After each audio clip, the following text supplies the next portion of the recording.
आज का विषय है सात्विक लोकतंत्र।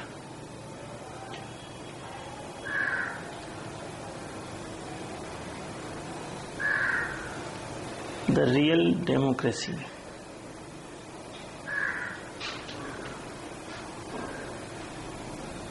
लोकतंत्र जो है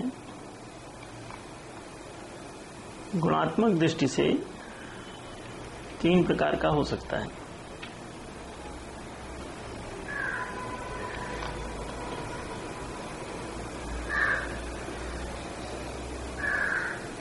तामसिक,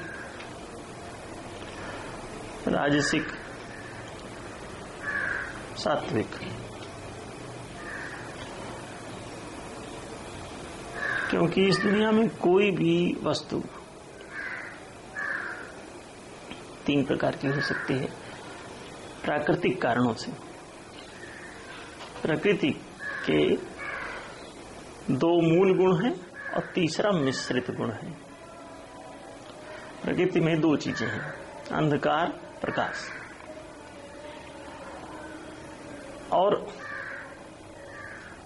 मिश्रित दशा रजोगुणी है, जिसमें अंधकार और प्रकाश दोनों मिले जुले हैं।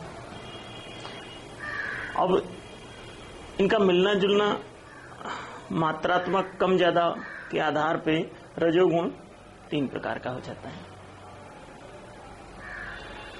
अधिक तमस, थोड़ा सा सत, इसे कहते हैं निम्न रजोगुण।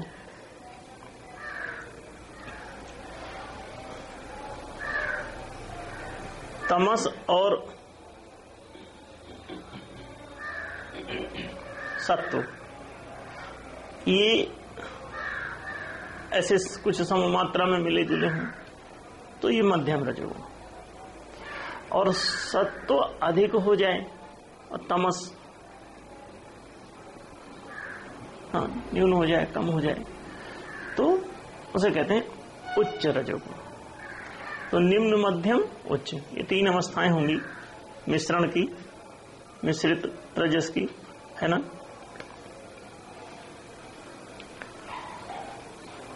और सबसे नीचे पूर्ण तमस और सबसे ऊपर पूर्ण सात्विक। तो पूर्ण सत्व और पूर्ण तमस के बीच में 3 राजसिक अवस्थाएं होती हैं।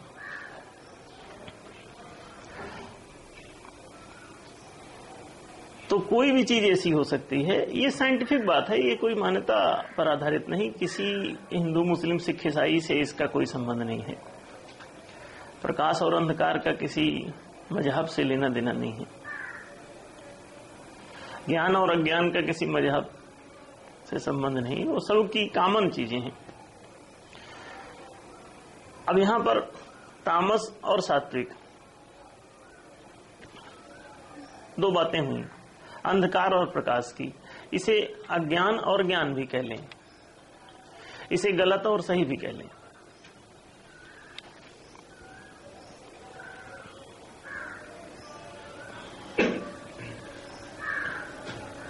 तो लोकतंत्र की गुणात्मक दृष्टि से ऐसी अवस्थाएं हो सकती हैं।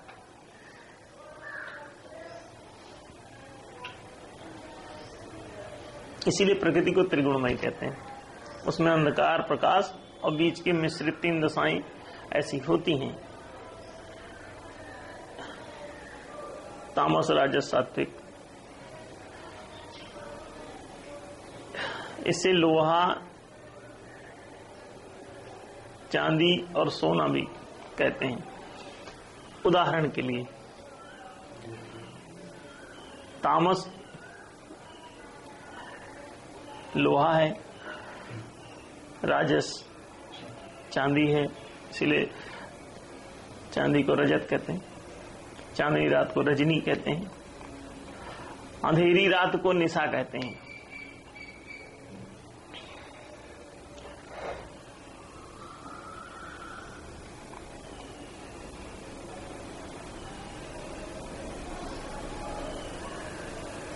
तो ये बड़ी स्पष्ट है बात। कि तामस लोहा, राजस चांदी, सात्विक स्वर्ण। तो सत्व गुण जो है वो स्वर्ण से परिभाषित किया जाता है, माने कि सोने में सतोगुण, चांदी में रजोगुण, लोहे में तमोगुण होता है। इसीलिए शनिवार को लोहा खरीदने में कतराते हैं लोग। शनि ब्लैक है,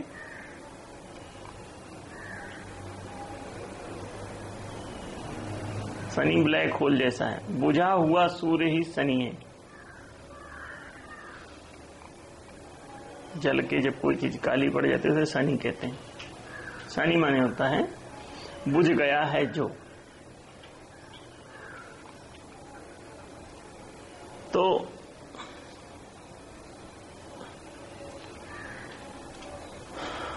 अंधकार का प्रतीक है। तो शनि, रवि, सोम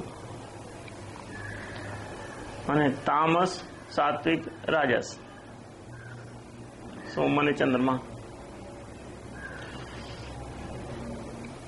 तो ये तीन स्थितियां बनती हैं, 3 दिन है ना, शनिवार, रविवार, सोमवार। रविवार कौन सा दिन है? सूर्य का।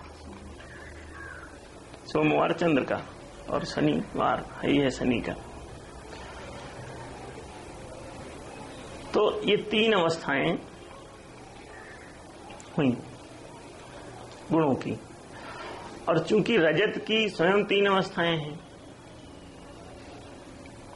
चांदनी 3 प्रकार की होती। एक में थोड़ा सा चंद्रमा और अधिक अंधेरा, एक में मध्यम चंद्रमा और अंत में पूरा चंद्रमा। तो पूरा प्रकाश होने लगता है, फिर सुबह हो जाती है तो सूरज ही आ जाता है, तो पूर्ण सतोगुण। अब चंद्रमा कितना भी चमके वो उधारी पे ही रहता है, अपना प्रकाश नहीं है। तो रजत गुण जो है, रजोगुण जो है, वो स्वयं प्रकाशित नहीं है, उसका आधार सूर्य है।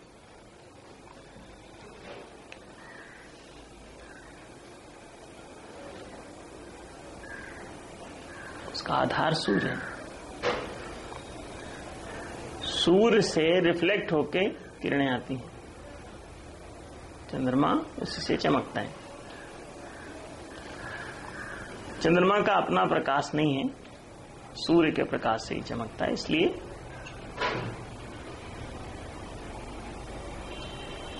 वो रह जाता है। चंद्रमा सतोगुणी नहीं है। शनि रजोगुणी भी नहीं, शनि पूरा ब्लैक। तो जो ब्लैक होता है हर चीज अपनी तरफ खींचता है, अपने इर्द गिर्द हर चीज को पाउडर बना के घुमाता है।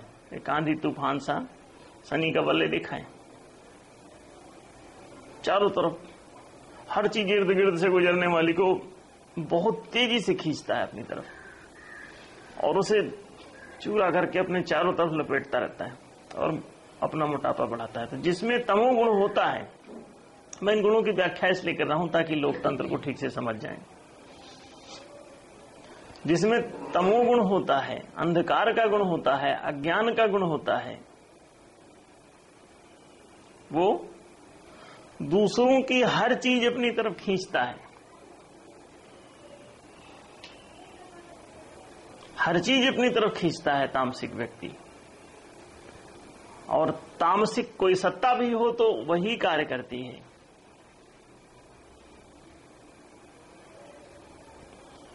वो शनि ग्रह बन जाता है, हर चीज खींच लेता है अपनी तरफ। जाने नहीं पाएगा कुछ। ब्लैक होल के बारे में साइंटिस्टों ने आपको बताया, वो क्या करते हैं, बड़ी तेजी से सब अपनी तरफ खींचते हैं। और वैज्ञानिकों को डाउट है कि जो बरमूडा ट्रायंगुलर वगैरह मिले हैं वो किसी ब्लैक होल के एंगल पे ही आते हैं। उसमें जाते ही कोई चीज एकदम सुट गायब हो जाती है, तुरंत सट से खींच लेता है। घुसते ही हवाई जहाज गायब हो जाता है। जैसी रेखा के पास गया, रेखा के इर्द गिर्द से ही खींचना चालू कर देता है, दबाव पड़ता है। और उसमें जाते ही नीचे गया कि ऊपर गया किसी को दिखता ही नहीं। पत्थर उसमें फेंक दो तो उसमें जाके कुछ दूर दिखेगा, जैसे उसकी रेखा क्रॉस करेगा तो नीचे गया कि ऊपर गया आपको दिखेगा ही नहीं। जहाज फेंक दो, कितने जहाज गायब हो गए, कितने पानी के जहाज गायब हो गए, कितने हवाई जहाज गायब हो गए। तभी तो उसका पता चला यहां हो क्या रहा है। तब जाके उन्होंने एंगल वो घोषित किया और बिल्कुल ट्रायंगुलर बनता है। वो ट्रायंगुलर माया का प्रतीक है। जब भी ऐसे कोई चीज बनेगी तो ट्रायंगुलर बनेगी।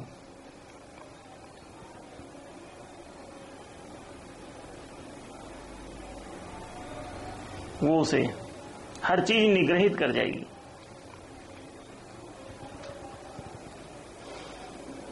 अंधकार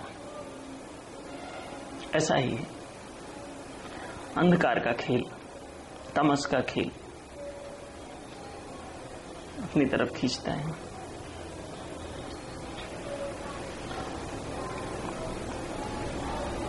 तो कोई व्यक्ति हो या व्यवस्था,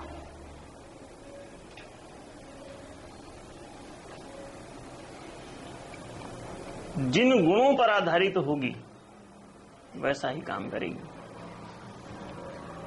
आज हम राष्ट्रीय व्यवस्था की बात कर रहे हैं कि राष्ट्रीय व्यवस्था हमारी कितने प्रकार की हो सकती है। सिस्टम, शासन का सिस्टम, हमारी राष्ट्रीय शासन व्यवस्था कितने प्रकार की हो सकती है।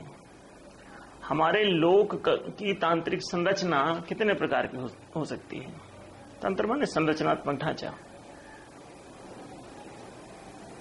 लोक जीवन के शासन की संरचना कैसी हो, अर्थात लोकतंत्र कैसा हो। तो मैं आपको बता दूं कि पूरे लोकतंत्र की दशाओं पर दृष्टिपात कर लें। लोकतंत्र के 5 रूप हो सकते हैं। प्राकृतिक कारणों से, जो प्रकृति की मैंने व्याख्या करी है भाई।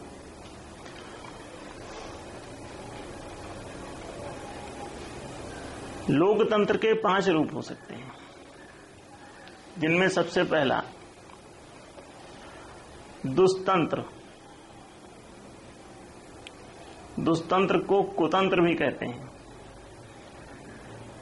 ये पूरी तरह से तमसाच्छादित तंत्र है। एक ऐसी शासन संरचना, एक ऐसी शासन व्यवस्था, एक ऐसा सिस्टम ऑफ रूल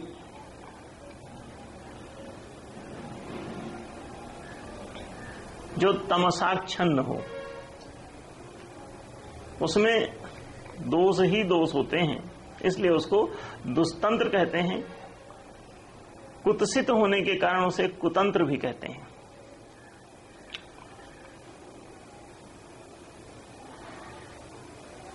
इसमें निषिद्ध आचरण करने वालों का साम्राज्य स्थापित हो जाता है।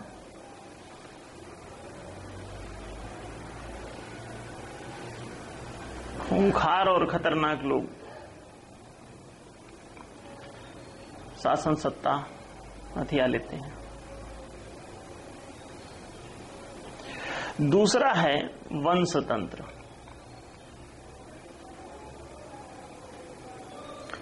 दुष्तंत्र से ऊपर है वंशतंत्र। वंशतंत्र आप सब समझते हैं। वंश कहते हैं बांस को, एक के बाद दूसरी, दूसरी के बाद तीसरी, ऐसी गांठें बनती चली जाती हैं, उसे बांस कहते हैं।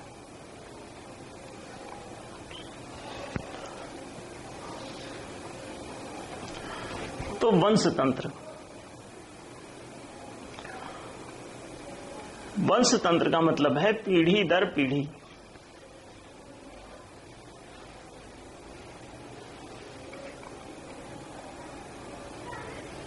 लेकिन ये दुष्तंत्र से ऊपर है। तीसरा है दल तंत्र।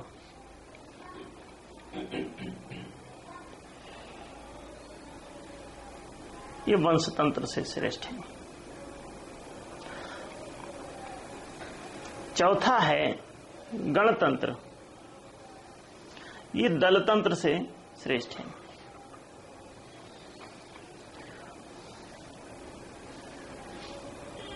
पांचवा है गुणतंत्र। इसे आप सुतंत्र भी कह सकते हो। यही शुद्ध तंत्र है, यही शुभ तंत्र है, यही सुखद तंत्र है।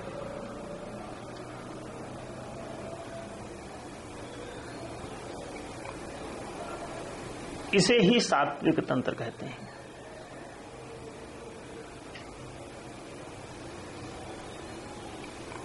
ये सत्य पर आधारित होता है। सद्गुण, तमोगुण को तो दोष ही कहा गया है। तमोगुण को दोष कहते हैं। वो गुण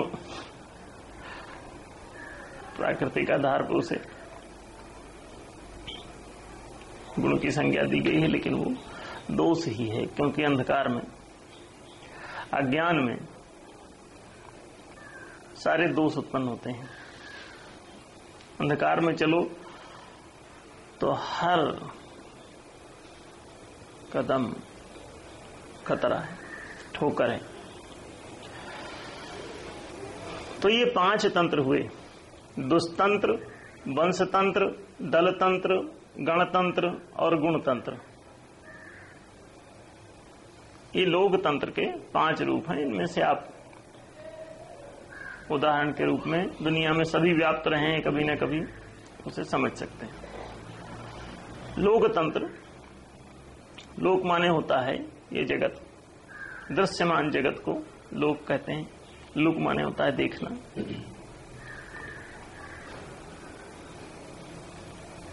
लुक से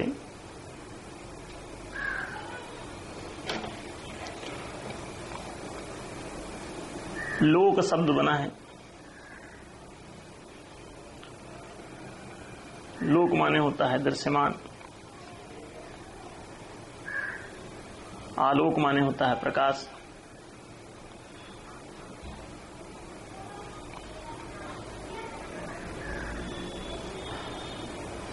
आलोचना माने होता है परीक्षा,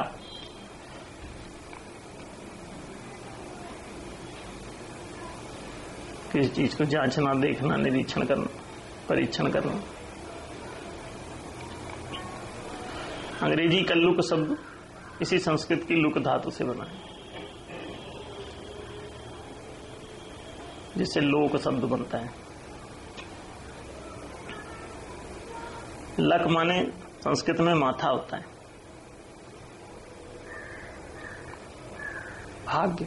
अंग्रेजी में भी लक शब्द ज्यों का त्यों प्रयोग होता है। मूलतः सारी भाषा संस्कृत ही अपभ्रष्ट होकर के जब शिक्षा खत्म हुई थी तो वैसा हो गया था। शिक्षा जब नहीं दोगे तो उन्हीं शब्दों को तोड़ मरोड़ के सब इस्तेमाल करने लगेंगे, हाँ वहां फिर भाषा भ्रष्ट हो जाती है। तो अपभ्रष्ट रूप ही सारी भाषाएं हैं। संस्कृत का अपभ्रंश सारी भाषाएं हैं, दुनिया की लगभग 2000 भाषाएं।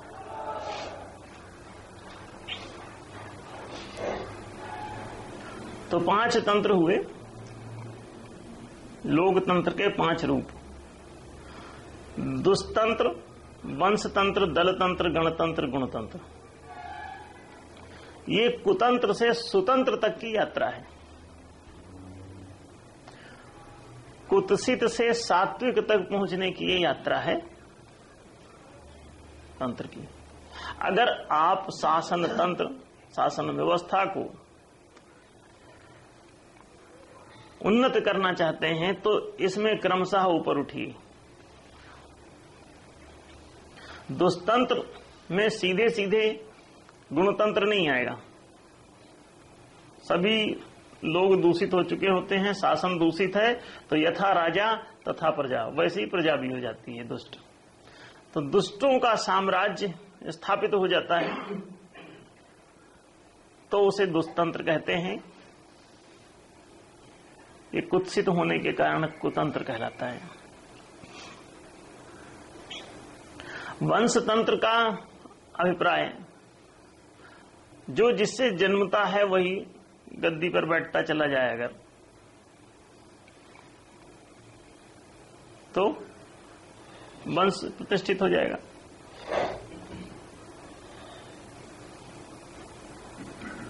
बीच में अभी आजादी के पहले क्या व्यवस्था थी? वंशतंत्र को जातीय तंत्र भी कह सकते हैं कि जो जिससे जन्मा वो उस पर बैठता चला जाए। अच्छा, इसमें सरलता भी लगती।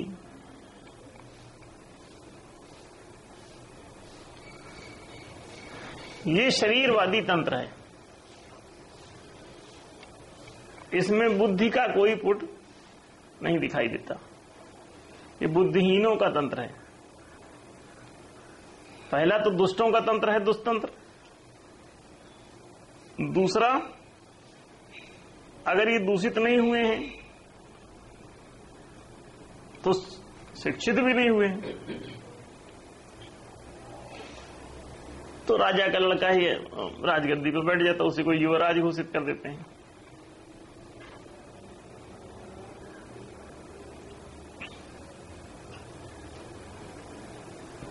अभी भी इसके दर्शन यदा कदा दिख जाते हैं, आदत छूटी नहीं।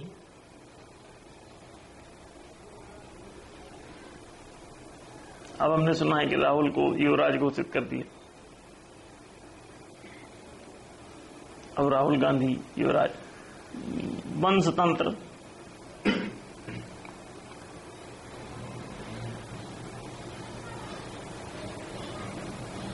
आजादी के पहले चल ही रहा था। आजादी के पहले दो प्रकार के तंत्र दिखते थे आपको। एक था दुष्तंत्र और दूसरा वंशतंत्र। ये दोनों की झलक मिलती थी, कहीं दुष्तंत्र है, कहीं वंशतंत्र है, कहीं दुष्तंत्र है, कहीं वंशतंत्र, ऐसे चलता रहता था।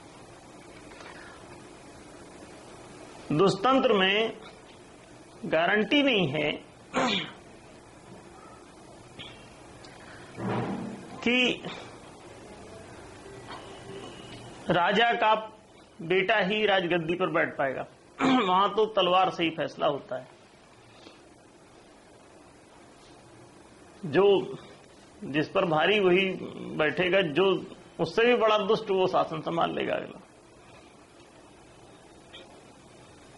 जैसे बाबर से हुमायूं, हुमायूं से अकबर, अकबर से जहांगीर, जहांगीर से शाहजहां, शाहजहां से औरंगजेब। अब बात आते आते बिगड़ गई। यहां तक तो वंशतंत्र चला आया है ना। और औरंगजेब भी ऐसे नहीं बैठ गया सीधे सीधे। हाँ, कईयों का बैंड बजा के, और वो पिता को भी उसने जेल में डाल के तब बैठा। तो सीधा वंश नहीं था, वहां पे आके लड़खड़ा गया था। वंश माने चला गया था दुष्तंत्र में। तो अगर कहीं ये चला भी तो चलते चलते वहीं पहुंच जाता था। क्यों? कोई भी तुम्हारे वंश में कभी न कभी दुर्योधन, कंस, रावण कोई तो खड़ा होगा।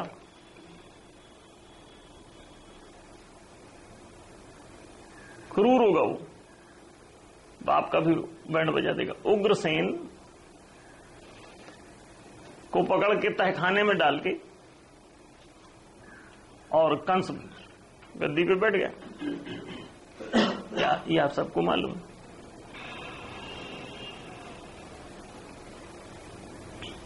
तो वहां पे डूब गया वंश। अगर राजा से आसानी से किसी पर आ जाए तो इसका मतलब ये पीढ़ी दर पीढ़ी अपना चल रहा है। और कई बार तो पीढ़ी जी ही जल्दी में हो जाती है, तो कहती इसे मार के ही बैठो, तो फिर वंश वंश तो मांस तो टूट गया वहीं। अब फिर वो बैठेगा तो कोई फिर उसे मार के बैठ जाएगा, इसलिए कोई दूसरे वंश का भी चालू हो जाता है बीच बीच में। दुष्तंत्र आते ही वंश बदल जाता है। तो दुष्तंत्र में तो बिल्कुल भी जरूरी नहीं है कि वही उसका लड़का ही बैठ पाएगा। उसमें तो कोई भी जो बलशाली होगा, बच्चा भी बलशाली है तो बैठ जाएगा, और नहीं हुआ बलशाली तो पड़ोसी बलशाली है, सेनापति बलशाली, वो बैठ जाएंगे। कितने सेनापति राजगद्दी हथियाई, वंशावली कहां चल पाई थी। वंशवादी तंत्र कितने बार ध्वस्त हो जाता है, चल नहीं पाता, दुष्तंत्र हावी हो जाता है। तलवार के बल से जब फैसले हों तो उसे दुष्तंत्र कहते हैं, और सीधे सीधे दशरथ से राम को राजगद्दी मिल जाए तो इसे वंशतंत्र कहते हैं। ये वंशवादी शासन व्यवस्था, उसमें भी बीच में पॉलिटिक्स हो जाती है। भरत की मां को जाल पकड़ लेता है कि 14 साल राम वनवासी, इनको यही दे दिया जाए। वंशवादी तंत्र में क्या नियम होता है कि जो बड़ा लड़का होगा वो राजगद्दी पर बैठेगा,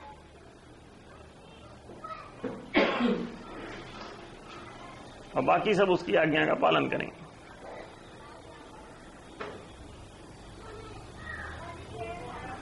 तो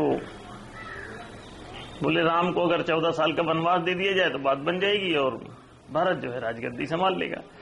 तो वंशतंत्र तुम्हारा टिक कहां पाता है।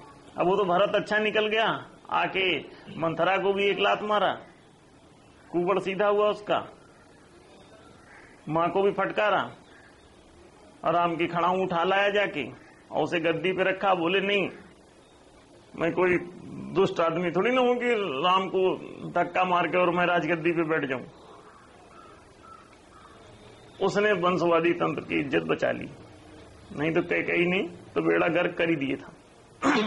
एक स्टेप शासन तंत्र को पीछे करने की चेष्टा हुई थी, हुई ना। दुष्तंत्र से श्रेष्ठ है ये वंशतंत्र, इसका आदर करो। लेकिन ये इतना नजदीक है उसके, समझना, ये दुष्तंत्र के इतना निकट है कि तुम्हारा आदर अभी जाने वाला है थोड़ी देर में।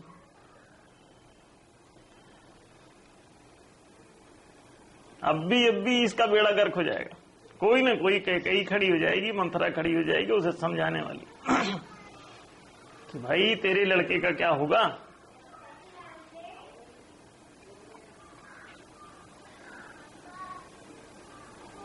राजा बनना कौन नहीं चाहता, सभी चाहते हैं कि राजा बन जाऊं, कुछ काम न करना पड़े।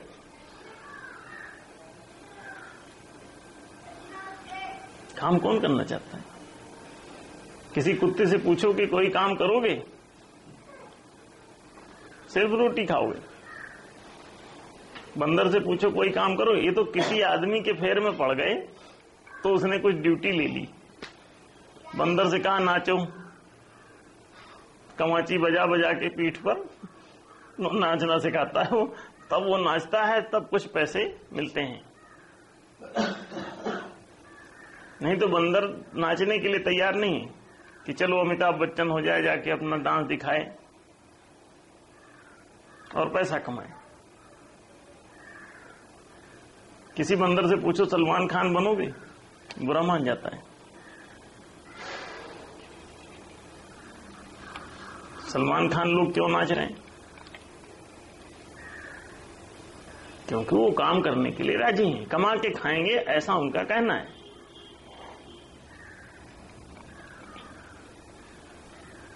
बंदर से कहो बैटिंग करोगे, सचिन तेंदुलकर बन जाओ ना,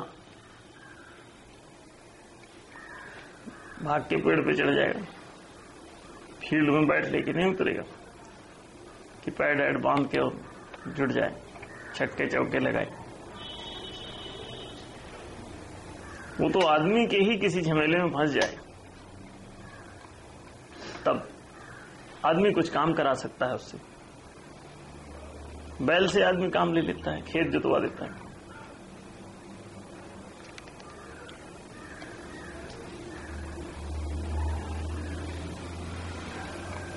तो काम कोई करना नहीं चाहता तमोगुण आ जाने पर। ज्ञान मनुष्य को ही होता है, इसीलिए ज्ञान से कर्म का उदय हो जाता है। किसी को भी ज्ञान विज्ञान से भर दो, कर्मठ हो जाएगा। अज्ञान से भरा हुआ है तो कर्मठता उसमें बिल्कुल नहीं रहती। कर्म सुनते ही चिड़चिड़ा बनाता है। बंदर से कहो काम करो तो दांत निपोर के काटने दौड़ेगा।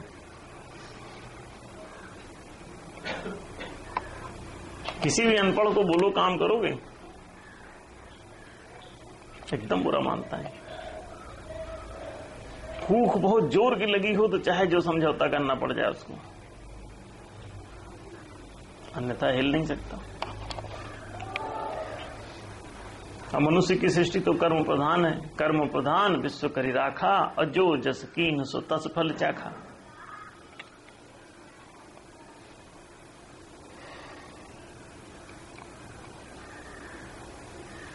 आपकी गीता भी यही कहती है, कर्मण्येवाधिकारस्ते।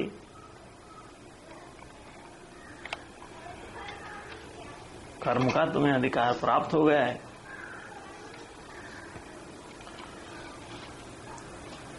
तो दुष्तंत्र बीच बीच में हावी हो जाता है, और वंशतंत्र उसके बहुत निकट ही है।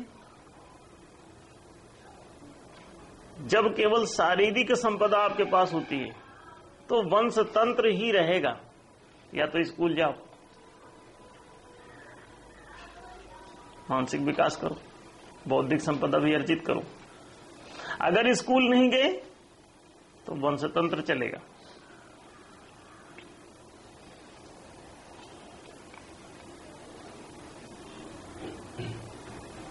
शिक्षा से ही थोड़ा सा मानसिक विकास होगा, तब आप ऊपर जा सकते हो। दूसरे के साथ तालमेल तब आप कुछ कर सकते हो। नहीं तो वंशतंत्र जन्मतः आपको शरीर ही प्राप्त होता है, और शारीरिक तंत्र वंश बेली से, जाति से। वंश माने जाति, जो जिससे जन्मे।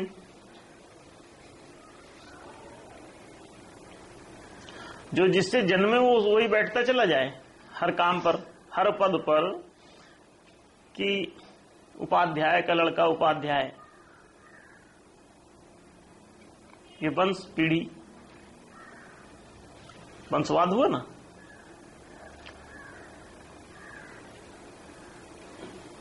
ज्योतिषी का लड़का ज्योतिषी, डॉक्टर का लड़का डॉक्टर, वैद्य का लड़का वैद्य, इंजीनियर का लड़का इंजीनियर, माने मिस्त्री का लड़का मिस्त्री। तो मिस्त्री और वैद्य, इंजीनियर और डॉक्टर आज के शब्दों में।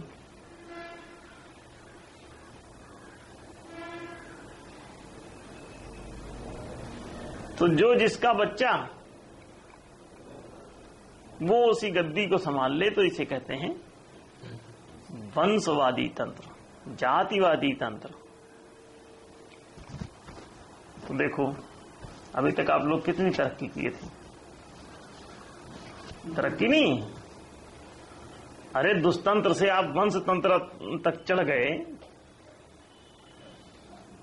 हाँ, कितनी बड़ी तरक्की। वंशतंत्र तक चले आए, कुछ तो ऊंचे उठे। इससे पता लगता है यार कुछ तो ठीक था। ये जंगल के निकट ही है वंशतंत्र। सिंह का लड़का सिंह, सियार का लड़का सियार,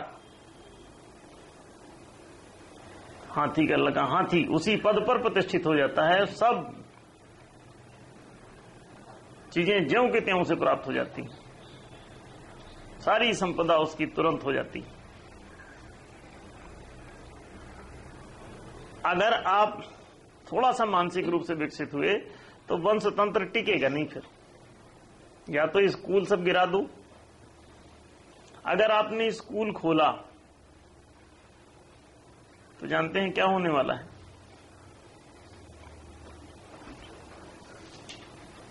स्कूल खुलते ही शासन व्यवस्था बदल जाएगी, पक्का समझें।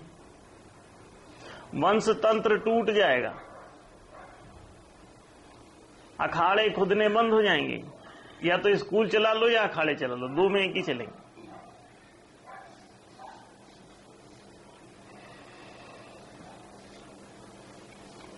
लंगोटी छाप पहलवान मिलने बंद हो जाएंगे।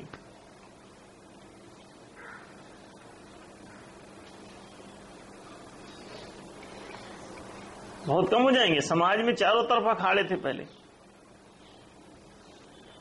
सन 70 तक ये हाल था, 80 तक भी चला है, खिंचा है कुछ दिन। लेकिन अब उसके बाद से अखाड़ों के दर्शन नहीं होते। गांव गांव तक में स्कूल क्या खुल गए कि गांव वालों के ही सिर फिर गए।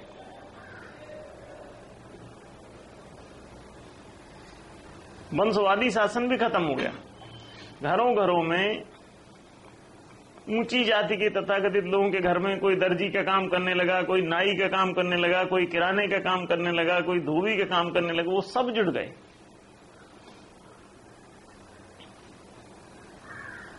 कोई जूता बेच रहा, कोई चाय बेच रहा, कप धो रहा दिन में। जो हाथ नहीं लगाते थे उन चीजों को, हल्की मुठिया नहीं छूते थे ऊंची जात के लोग, अब दिन भर हल जोत रहे।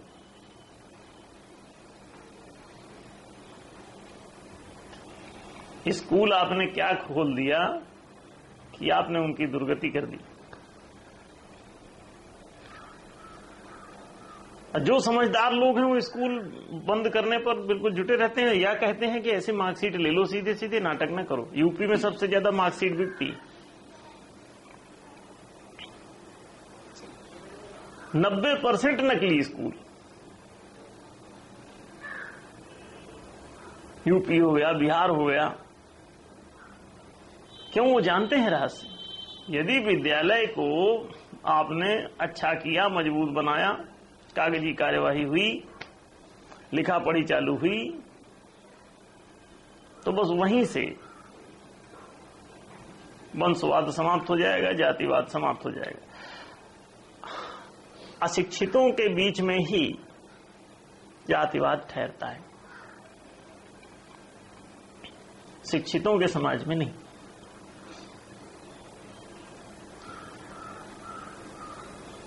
जैसे जैसे शिक्षा बढ़ेगी वैसे वैसे ये वंशवादी तंत्र समाप्त हो जाएगा। तो लोग जातिवाद के उन्मूलन में जो जुटते हैं वो उसी प्रकार से है जैसे अंधकार उन्मूलन में परिश्रम करना, भ्रष्टाचार उन्मूलन के लिए परिश्रम करना। हम कहते हैं शिष्टाचार जैसे जैसे बढ़ाओगे भ्रष्टाचार स्वतः मिट जाएगा, प्रकाश जैसे जैसे बढ़ाओगे अंधकार स्वतः मिट जाएगा। ठीक, शिक्षा जैसे जैसे बढ़ाओगे जातिवाद अपने आप मिट जाएगा। जाति किसकी होती? शरीर की। जन्मता कौन है? शरीर। तो शारीरिक तल पर रहोगे तो जातिवाद हटेगा नहीं। हमसे स्टाम्प पेपर पे लिखवा लो, आप इसे बदल नहीं सकते।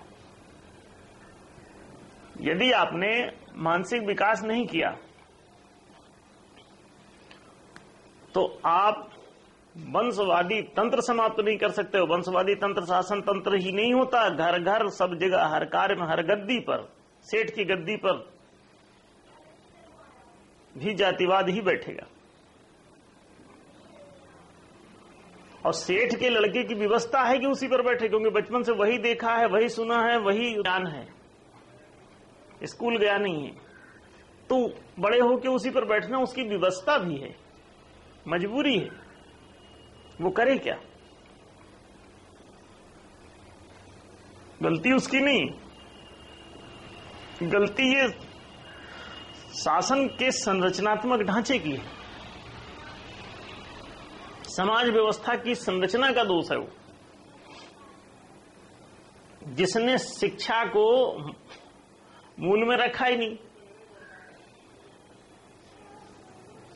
मन एव मनुष्याणाम कारणम बंध मोक्षयो। यदि हम जातिवाद से मोक्ष पाना चाहते हैं, छुटकारा पाना चाहते हैं, निवृत्ति पाना चाहते हैं, तो हमें सिर्फ शिक्षा को स्वीकार करना होगा, स्कूल खोलना होगा।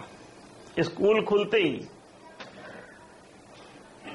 किराने की दुकान चलाने वाले का बच्चा डॉक्टर बन जाता है। अब वो कहता है मुझे किराने की दुकान पर नहीं, मैं तो क्लिनिक खोलूंगा। तो किराने से क्लिनिक तक यात्रा कैसे पहुंची? उदाहरण के लिए मैं कई सारे आप लोगों को दिखा दूं चल के, वैसे आप लोग भी देखते ही होंगे, जानते होंगे, मुझे क्यों मेहनत करवाना, पता है ना ऐसा? जी जी। कई पुरोहितों के घर के, पंडों के घर के लोग इंजीनियर मिलेंगे, डॉक्टर मिलेंगे, ऐसा हो रखा है। वो कहते हैं नहीं हमें वैसा नहीं करना, चंदा चढ़ोतरी वाला काम। पात्रता न होने से उसमें अटपटा लगता है यार हम ऐसा क्यों कर रहे हैं, किसी से दान दक्षिणा लेने, झूठ बोल के ये वो।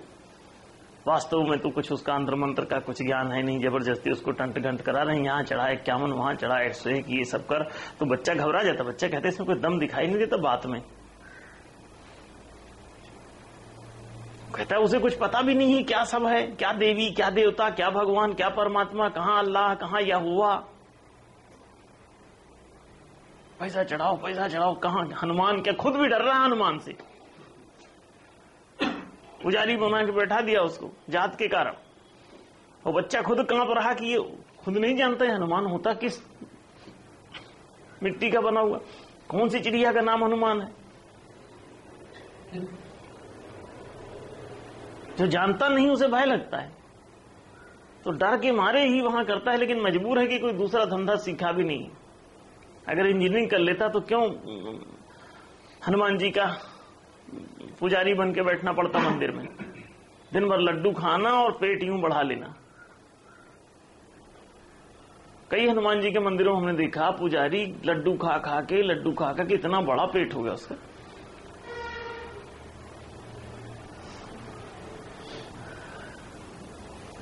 तो वंशवादी शासन, ये शासन ऐसा नहीं कि केवल राजगद्दी पर ही बैठता है, जो रहेगा वो सर्वत्र रहेगा, पूरे समाज में घर घर में घुस जाएगा वो शासन तंत्र। यथा राजा तथा प्रजा। और जो वहां बैठेगा दिल्ली में जैसा सिस्टम, वो सारा सिस्टम हर एक के दिल में बैठ जाएगा, हर एक के घर में बैठ जाएगा। इसलिए वहां ठीक होगा तो पूरा घर ठीक हो जाएगा। लोग एक एक व्यक्ति को सुधारने में जो हम कहते हैं वहां राजधानी में कर दो, जो करना है सब ठीक हो जाएगा। इसलिए हम एक एक व्यक्ति का नहीं, पूरी सामाजिक व्यवस्था पर काम करो अथवा पूरी नेशनल व्यवस्था पर काम करो।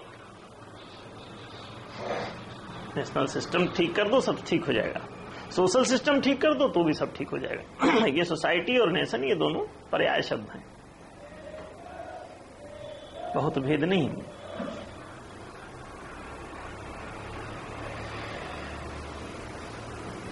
तो दुष्तंत्र से जब आप ऊपर उठेंगे तो वंश तंत्र में चले जाएंगे।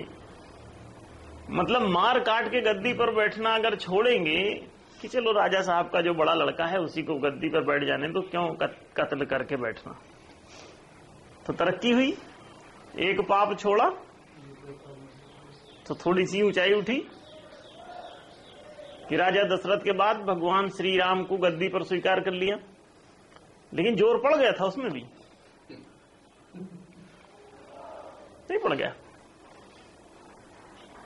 प्रपोजल तो दूसरा आ ही गया था कि छोटे वाले को, अब फिर छोटे वाले का तो मतलब फिर तो बहुत सारे छोटे, किसको फिर लक्ष्मण कहेगा कि मुझे सुमित्रा फिर पीछे क्यों हटती। वो तो उसका नाम सुमित्रा था इसलिए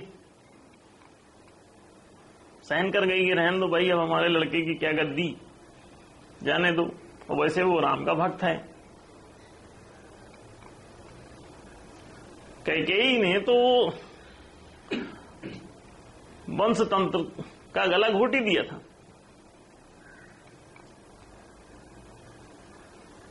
वो तो भरत अच्छा निकल गया, जिसने उनकी बात ही नहीं मानी। तो इससे ये सीख मिलती है कि गलत मां बाप की शिक्षा नहीं ग्रहण करनी चाहिए, उनकी आज्ञा नहीं माननी चाहिए। अच्छे मां बाप चाहे अपने हो चाहे पड़ोसी के, उन्हीं की आज्ञा माननी चाहिए। जो गंदे मां बाप की आज्ञा मानता है उसको गंदगी में उतरना पड़ता है। भरत समझता था, इसलिए भरत ने कहा ना तुम्हारी आज्ञा में तुमने सबको धमकाया उल्टे आके।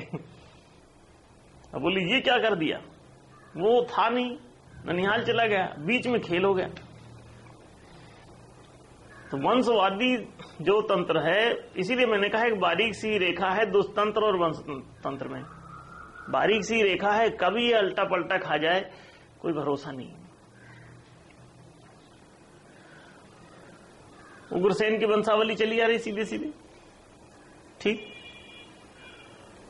अब उग्रसेन तक आई, कंस को बैठना ही था, इसमें दिक्कत क्या है, लेकिन नहीं, वो गला काट के तो वंशतंत्र में तलवार उठते ही वो दुष्तंत्र हो जाता है। वो चाहे लड़का ही गला काट के बैठे, जेल में डाल के बैठते हैं। औरंगजेब ने भी वही किया था, सेम। औरंगजेब का केस और कंस का केस लगभग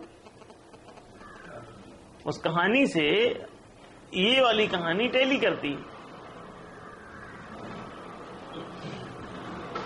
तो वंशतंत्र में लफड़ा हो जाता है ना बीच बीच में, बड़ी जल्दी नीचे उतर जाता है। एक ही स्टेप तो था, यहां रखे था, इधर रख लिया, काम खत्म। सिर काटे सो सूर कहावे। तो सूरों का शासन, दुष्तंत्र जो है वो सूर तंत्र है।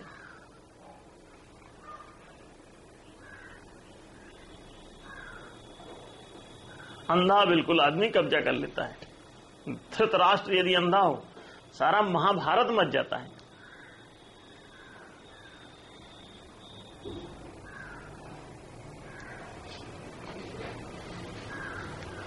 गड़बड़ हो गया। अब वंश तंत्र में ये दोष तो आएगा कि वंश में क्या गारंटी है कि अगला अंधा नहीं पैदा हो जाएगा। वंश तंत्र में तो ये पहले से ही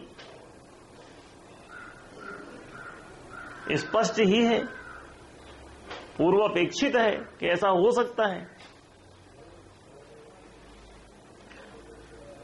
तो दुष्तंत्र और वंश तंत्र बड़े नजदीक हैं। ये कब अलट पलट लेते हैं पता नहीं चलता, लेकिन है श्रेष्ठ। दुष्तंत्र से वंश तंत्र है तो श्रेष्ठ, इसमें कोई दो मत नहीं। क्योंकि बिना गला काटे कोई गद्दी पे बैठने के लिए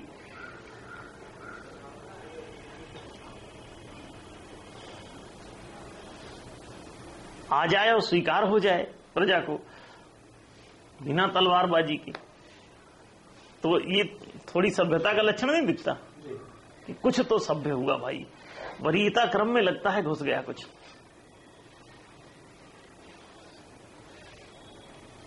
लेकिन बहुत महान मत समझना। इससे ज्यादा श्रेष्ठ है दलतंत्र। जब वंश तंत्र टूटने लगा तो दलतंत्र आया। ये इन तीनों तंत्रों को आप लगभग देख, महसूस और अनुभव कर रहे हैं, जी भी रहे हैं काफी हद तक। तीसरे तक का तो मजा ले ही लिया ना। आजादी के बाद तो तीसरा भी मिल गया देखने को, अभी जो चल रहा है। ये कौन सा है? देखो, अब आप लोग भी बातों को देख रहे हो, समझ रहे हो, ऐसी है स्थिति, है ना। क्या ये वंश तंत्र से ठीक नहीं है? ज्यादा अच्छा है ना। वंश तंत्र से बिल्कुल ठीक है, लेकिन ध्यान रखना ये वंश तंत्र से सटा हुआ है। कब मुलायम का अखिलेश गद्दी पे बैठ जाए भरोसा नहीं।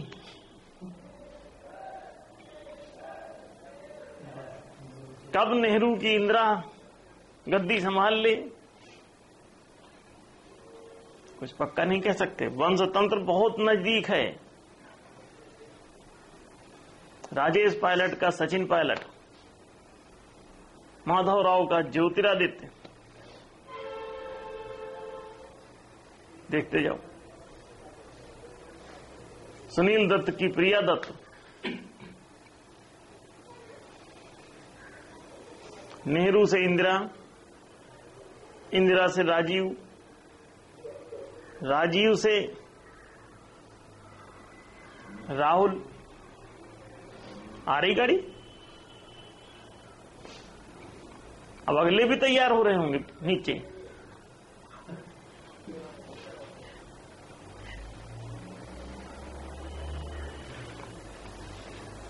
ये बात एक की नहीं।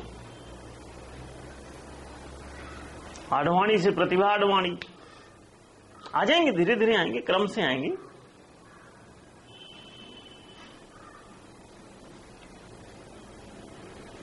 अब कोई बहुत ही बकलोल हो जाए नीचे तो नहीं कहते कि ना आप आए, नहीं तो संभावना तो पूरी।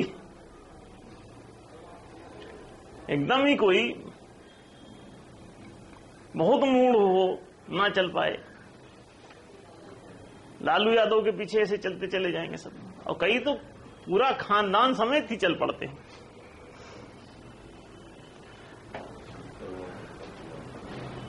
ऐसा होता है। अगर ये पात्रता अनुसार, मुझे कुछ ऐतराज नहीं है। अगर वो लोग पात्र हैं तो ठीक है, बैठे, इसमें कोई ऑब्जेक्शन की बात नहीं है। पास होके कलेक्टर का लड़का अगर कलेक्टर बन जाता है तो ये बल्कि प्रशंसनीय बात है कि उस घर को उसने 4 चांद लगा दिया, क्योंकि पास होके आया है, ऐसे हवा में नहीं चला है।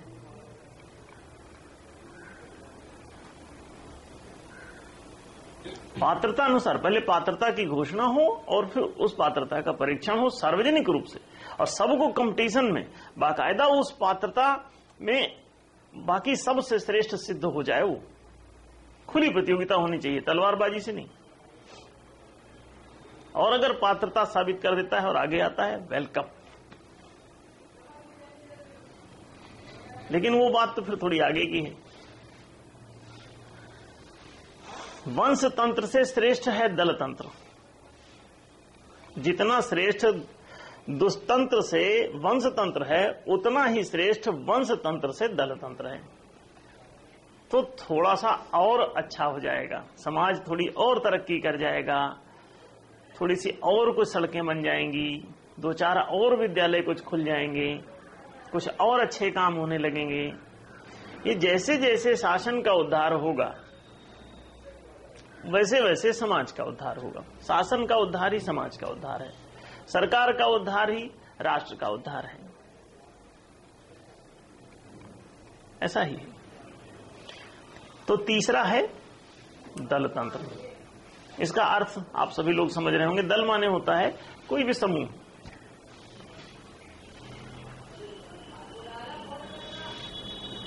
दल माने होता है गुट।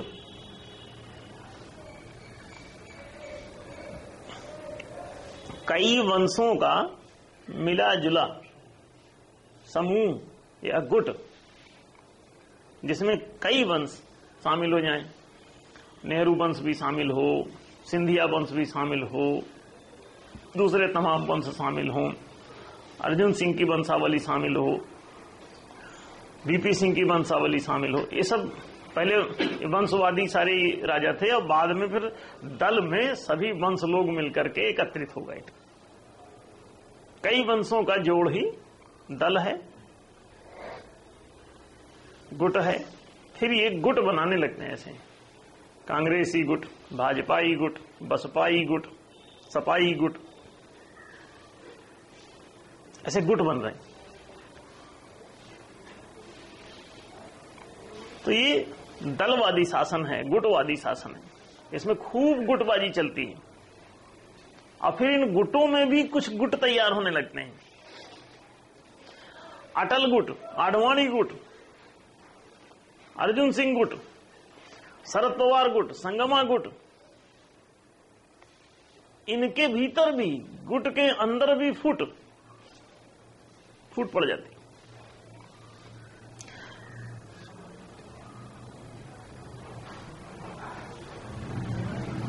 ऐसा होने लगा।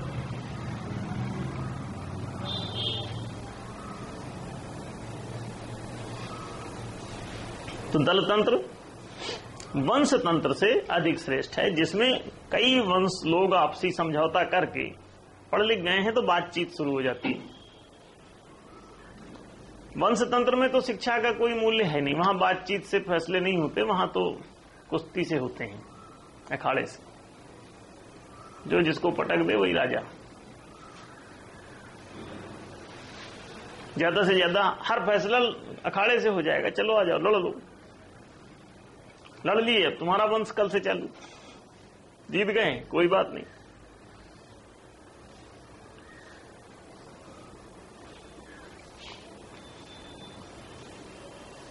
तो दुष्तंत्र, वंशतंत्र, दल तंत्र, इसको ऐसा भी कह सकते हो कि छल तंत्र, बल तंत्र, दल तंत्र।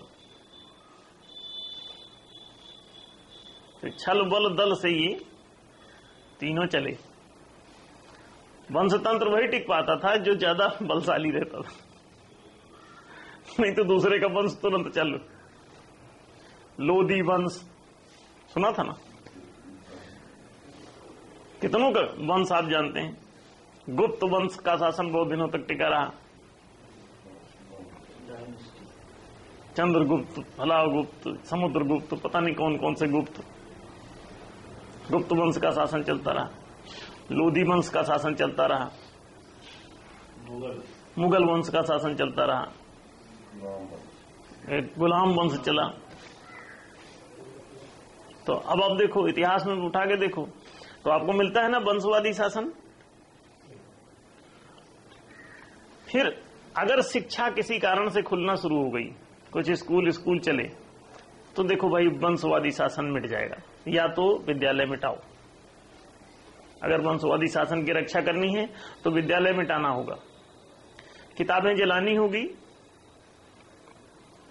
शक वंश, हूण वंश सब प्रतिष्ठित करना है। वंशों का शासन यदि आप बनाए रखना चाहते हो तो आपको विद्या मिटानी होगी, ज्ञान मिटाना होगा, मनुष्य के मन में इंजेक्शन मारना होगा। इसकी बुद्धि ही सारे संकट की जड़ है। आराम से भैंसा बुग्गी जोटा चलाते चल रहे थे वंश में, अब बीच में स्कूल वाले आ गए। मास्टर लोग सबसे बड़े खतरनाक हैं, अपने बीच में भी बैठे हैं दो चार मास्टर। इन्हीं की वजह से ये सब टूटा है वंशवादी शासन। अगर इनको पकड़ पकड़ के सजा दी जाती तो सारे वंश कायम रहते हैं। यही लोग सारे उपद्रव करते हैं। चाणक्य काल में भी तो यही था। ये मास्टर ही परेशानी की जड़ है। हर जगह जहां देखो वहीं ये नंद वंश को डुबा दिया। एक मास्टर ने इतनी परेशानी खड़ी की कि पूरा वंश डूब गया। घनानंद का वंश खत्म हो गया, उसका सारा शासन समाप्त हो गया। अब बताइए इसका क्या कारण था? ये शिक्षक ये स्कूल खोल लेते हैं। आरएसएस की एक बुक पढ़ रहे थे अभी हम कहीं, उसमें दिया था आजादी के 2-3 साल पहले की घटना है। एक आदमी ने कहीं स्कूल खोल दिया, तो वो जो हिंदू राजा ही था कोई, वो लोग गए उस स्कूल को विध्वस्त कर दिए और मास्टर को ट्रक में बांध के रस्सी से घसीटा।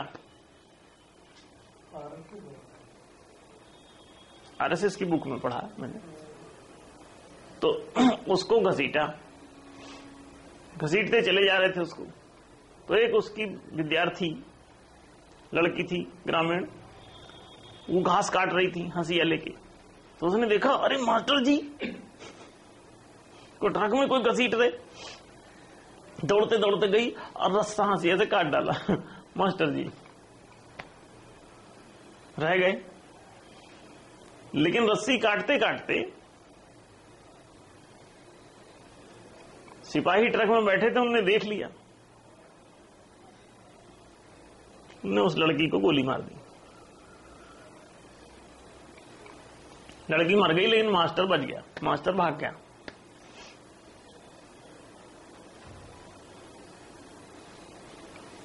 जब आजादी हुई तो उस मास्टर ने उस स्कूल को फिर बनाया। वो स्कूल अभी चल रहा है। अब आप समझ गए कि जो भी राजवंशी थे ये स्कूल क्यों नहीं खुलने देते थे। पूरे देश में हिंदू साम्राज्य में कहीं कोई स्कूल का उल्लेख नहीं मिलता।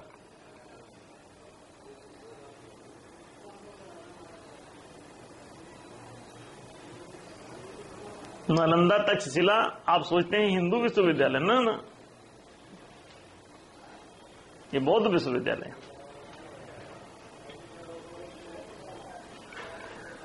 तो ये क्यों खोलेंगे।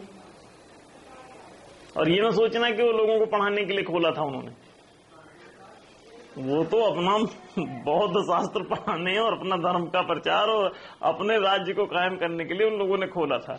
इसी चक्कर में उन दोनों विश्वविद्यालयों को ढहाया भी गया, वो इसी चक्कर में ढह गए। घुमा फिरा के काम वही करते हैं।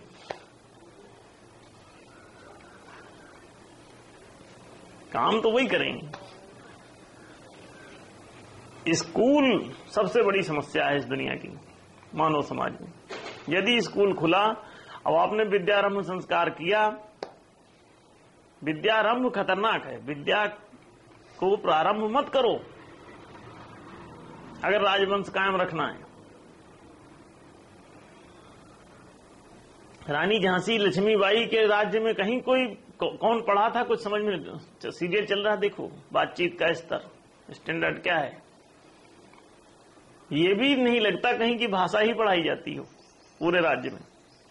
और वो लोग सब महान हैं, सब महान हैं। तुम भी महान, हम भी महान, ये भी महान, वो भी महान। महानता से कोई नीचे मत उतरना, सब लोग महान बने रहो।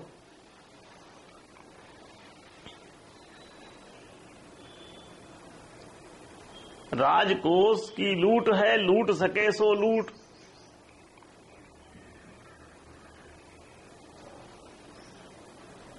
राजकोष की लूट, उसे ही लूटना है।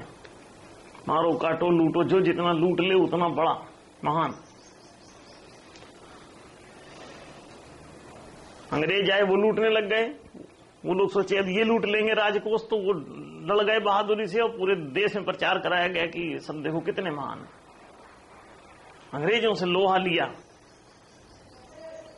पूरे देश में शासन हिंदुओं का ही। अब बता रहे हैं अंग्रेजों का शासन।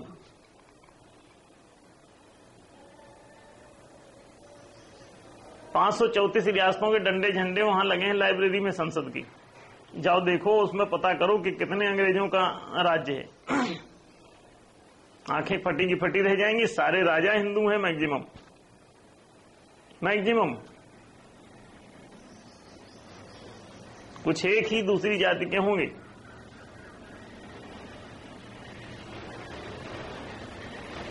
तो और बोले हमको अंग्रेज गुलाम बनाए हुए। अंग्रेज किसको कहां गुलाम बनाए हुए हैं, जब तुम ही हमको सता रहे हो, पढ़ने नहीं दे रहे हो, स्कूल नहीं खोल रहे हो, सड़क नहीं बनने दे रहे हो हमारी। राजकोष से तुम सिर्फ जो है एंजॉय करते हो, अपना राजमहल बनाते हो। इतना ज्यादा हीरा जवाहरात सब रत्नाभूषण से सजे धजे रहते थे और एक भी स्कूल नहीं खोलते थे। देखो, अरे यार साधारण कपड़ा पहन लो। इतना बड़ा सोने का मुकुट, तख्ते ताऊस, एक तख्ते ताऊस में अब ईरान में पड़ा है, लूट ले गए लोग। तख्ते ताऊस हिंदुस्तान का है। कोहिनूर, यही सब खरीदने बटोरने और माथे पर मढ़ने में बिजी रहते थे राजा लोग अपने।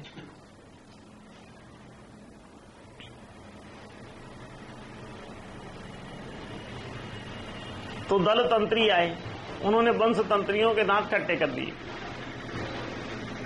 एक ने द डेमोक्रेसी लिख दी, रूसो, और उसने ये दल की परिकल्पना की। बहुत बुद्धिमान नहीं है लेकिन फिर भी कुछ तो किया।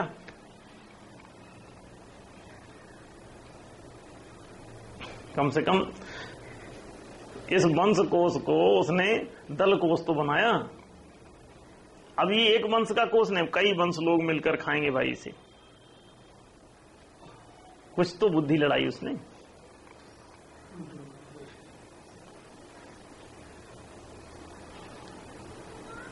एक स्टेप तो तुमको आगे ले आया, बोला कि अब देखो दल तंत्र आया। दल तंत्र, दल तंत्र माने होता है कई वंशों का शासन। झुंड बना लिया, एक दल बना लिया। ये जानते हो क्या होता है? ये कौओं का झुंड है। संसद में कांव कांव कांव कांव, सड़क पर कांव कांव कांव कांव, लाउड स्पीकर लगा लगा के कांव कांव। ये अभी हम शासन प्रणाली की बात कर रहे हैं इस एपिसोड में। दल तंत्र,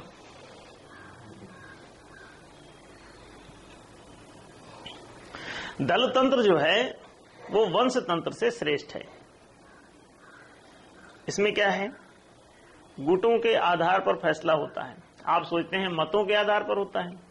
ना ना ना, दल तंत्र में मत के आधार पर कभी फैसला नहीं होता, नहीं तो दल तंत्र टिकेगा ही नहीं। दल तंत्र में अब प्रधानमंत्री मनमोहन सिंह कभी चुनाव जीते ही नहीं, ये सबको मालूम है, और वो प्रधानमंत्री। ये कैसे संभव हुआ? अगर ये दल तंत्र या गुटबाजी न होती तो क्या ऐसा होता?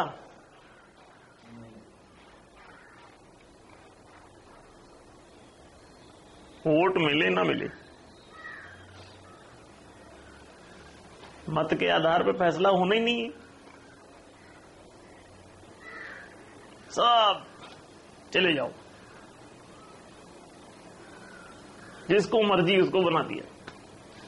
इसका लोकमत से, जनमत से कोई लेना देना नहीं। जनमत से पूछ तो लो कि जनता चाह भी रही है कि नहीं उनको मंत्री बनाना,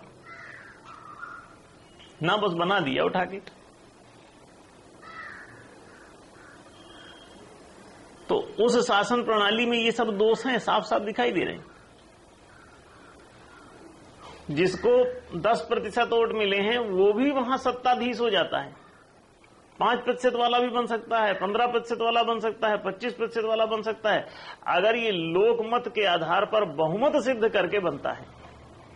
तो ये चमत्कार कैसे होता है? बहुमत तो कितने पर होगा बताओ? 51% पर। तो ये अल्पमत में ये कैसे बहुमत साबित हो जाता है?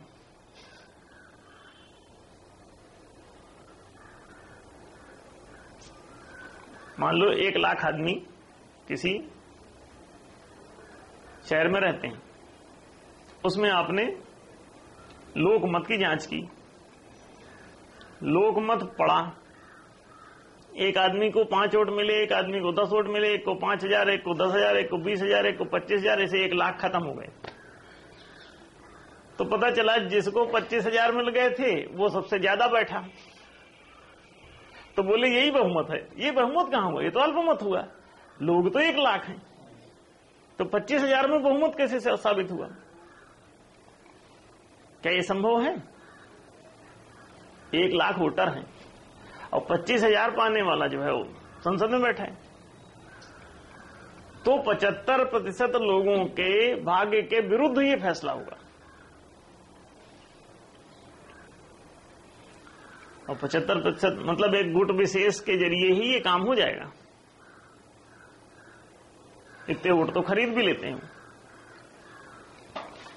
तो अब आप देखें, बहुमत तो तब होगा जब किसी को 51% वोट मिले। एक बार मान लो किसी को मैक्सिमम 25% मिले, तो अब जितने जितने वोट जिनको मिले हैं उनकी वोटिंग कराई जाए तो उतने उतने वोट उनके माने जाएंगे। 5,000 किसी को मिले हैं, इसका मतलब 5,000 का प्रतिनिधित्व करता है। अब इससे पूछो कि तुम किसको वोट देना चाहते हो, तो उसका वोट माने 5,000 वोट। तो अगर उसने 25 वाले को दे दिया तो उसके 30,000 वोट हो गए। ठीक। अब दूसरी बात, यहां यह भी विचार का विषय है कि जिन लोगों ने इसको वोट दिया था उनसे भी पूछ लिया जाए कि तुमने इसको वोट दिया क्यों नहीं 25,000 वाले को, तो कुछ बुरा तो नहीं देख रहे हैं उसको। एक बार ये भी 1-2 क्वेश्चन भी पूछे जाएं। और अगर उन्होंने इसको मत दिया, अब इसने उसको मत दिया, तो इसमें भी कुछ पेच है। अच्छा ये है कि उनसे भी एक बार पूछा जाए कि कारण क्या था, उसको नहीं दिए हो। न कहो कोई राज की बात बता दे तो इसके मत को फिर न माना जाए, पब्लिक खिलाफ है तो। लेकिन उसका 51% तो पूरा करना ही पड़ेगा, और 75% के ऊपर ही सर्वमत जैसा कुछ माना जाए। बहुमत और सर्वमत की जांच इस तरह से हो कि 75% से अगर अधिक है तो मान लो कि 100% जैसा ही है वो। जैसे कि अंकों में करते हैं कि अगर 50% से अधिक है तो लोग कहते हैं चलो एक ही नंबर मान लो, लेकिन ये बहुत फासला है, पूरा एक नंबर मानना ठीक नहीं। थोड़ा 75% के बाद जाने दो, तब एक मानोगे तो थोड़ा वजन रहेगा। 50 के बाद ही मान लिया 51 कोई नहीं, अभी ठीक नहीं। तो 50% के ऊपर बहुमत, 75% के ऊपर सर्वमत। सर्वमत से आए तब उसको किसी विशेष पद पर लाया जाए, प्रधानमंत्री, मंत्री, जंत्री जो बनाने हैं, क्योंकि उसके फैसले बड़े महत्वपूर्ण होंगे। तो ऐसे नहीं बहुत अल्पमत में काम करेगा तो बड़ी दिक्कत जाएगी, उतने लोगों का हित कैसे सधेगा। लेकिन वो सब हो रहा है। 15% वाला मंत्री बन गया, और जनता में 85% लोग कुछ और कह रहे हैं और मंत्री वो बना बैठे। अल्पमत की सरकार चल रही पूरे देश में, पूरी दुनिया में। तो रूसों का ये कैसा लोकतंत्र है? लोक माने तो सार्वजनिक होता है, तो सार्वजनिक में 15% वाला ही सार्वजनिक होता है।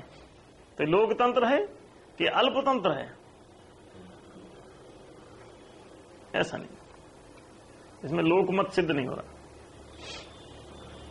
तो इसे हम कहते हैं दलतंत्र। जब उसमें लोकतंत्र कोई सार्वजनिकता सिद्ध ही नहीं हो रही तो इसको कैसे मान लें? आज जो चल रहा है ये सब दलतंत्र है, गुटतंत्र है। 2 दलों के बीच इसमें संघर्ष है। तो दलतंत्र वंशतंत्र के निकट होने के कारण इसमें वंशवाद की बेल पड़ जाती है, जैसा कि आप सब देख ही रहे। मुलायम सिंह के बाद झट से अखिलेश बन गया मुख्यमंत्री। जरूरी नहीं है कि वो पूरे उत्तर प्रदेश में सबसे ज्यादा योग्य हो, मगर उसका लाभ लेकर के बनना है। फिर राहुल को बनना है।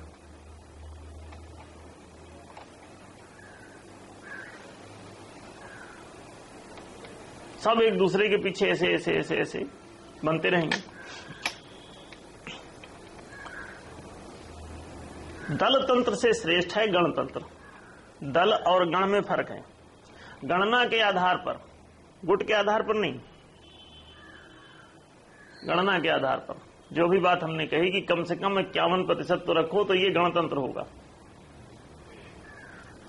गणतंत्र माने गणना के आधार पर, गिनती के आधार पर जो अधिक बैठे, जिसके पक्ष में मत अधिक बैठे, वो गणतंत्र हो जाएगा। तो गिनती कर लो और पूछो कि कितने लोग इनके पक्ष में हैं। वेबसाइट बना दो चुनाव आयोग की, सबका नाम उसमें डाल दो, जितने भी अपने आप को चुनाव लड़वाना चाहते हैं। जिसको भी 51% मत क्लिक हो जाए, इस पे चुनाव पे हजारों करोड़ खर्च मत करो, वेबसाइट पे चलने दो, सब कंप्लीट अनिवार्य करो। एक भी जो आदमी वोट देने न जाए उसको देश से बाहर करो। अभी तो सब भी लोग वोट ही नहीं देते हैं, क्योंकि मूर्खों को अपना मत क्यों दें। तो थोड़ा सा ये भी सिस्टम सोचो कि सब भी लोग वोट कैसे दे पाए, नहीं तो उन्हीं को देश से बाहर कर दो, तो फिर असभ्य सब भी बचोगे। कोई समझदार आदमी इस समय वोट देने नहीं जाता।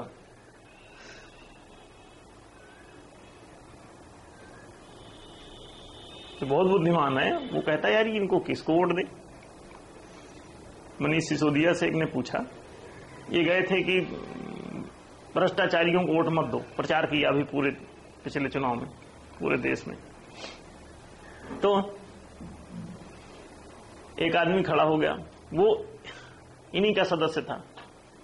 उसने कहा, मैं भी आप लोगों का ही मेंबर हूं, लेकिन मेरी ये समझ में नहीं आता कि वोट अगर हम भ्रष्टाचारियों में न दें, उनको ना दें, तो फिर हम किसको दें? इसे कहां फेंकाएं? गंगा में फेंक दें कि यमुना में फेंक दें कि कचरे की टोकरी में डाल दें कि उसको गोल के पी जाएं वोट को? क्या करें? उस कागज का क्या उपयोग है? तो मनीष सिसोदिया भौचक रह गए। कहे तो दिया, अपील तो करते फिर अन्ना हजारे लोग, क्यों भ्रष्टाचारियों को वोट मत दो। तो उसने कहा, उसका नाम तो बता दो, जो भ्रष्ट ना हो उसको वोट दे डालें हम लोग। अब वो बता नहीं रहे, हमें संकट में डाल रहे। कल को बोले हम पाप बोध से ग्रस्त हो जाएंगे कि हमने भ्रष्टाचारी को वोट दे दिया। तो ये बता दो, कोई जांच कमीशन बैठा दो, ये जांच का सर्टिफिकेट लेके आए आदमी कि ये भ्रष्ट नहीं है, तो फिर हम लोग उसको वोट दे डालें जाके। अब ये भी नहीं बता रहे हो कि वोट फिर किसे दें, अब कहते हो भ्रष्टाचारियों को वोट ना दो। तो इसमें यहां तो सबके रिकॉर्ड में भ्रष्ट लिखा है, सब दल भ्रष्ट हैं, उनके हर आदमी भ्रष्ट हैं। भ्रष्ट नहीं होते तो वो चुनाव क्यों लड़ते?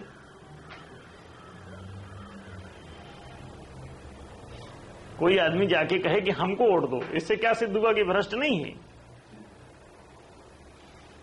6 करोड़ रुपए लगा के वो चुनाव करवाने गया है अपना, तो आप सोच रहे हैं कि वो भ्रष्ट नहीं? इतना बड़ा सेवा भावी है वो, देश के प्रति इतनी निष्ठा है उसके अंदर कि अपना 6-6 करोड़ लगा लगा के हर चुनाव लड़ेगा, इतना चुनाव प्रचार पर पैसा फूकेगा।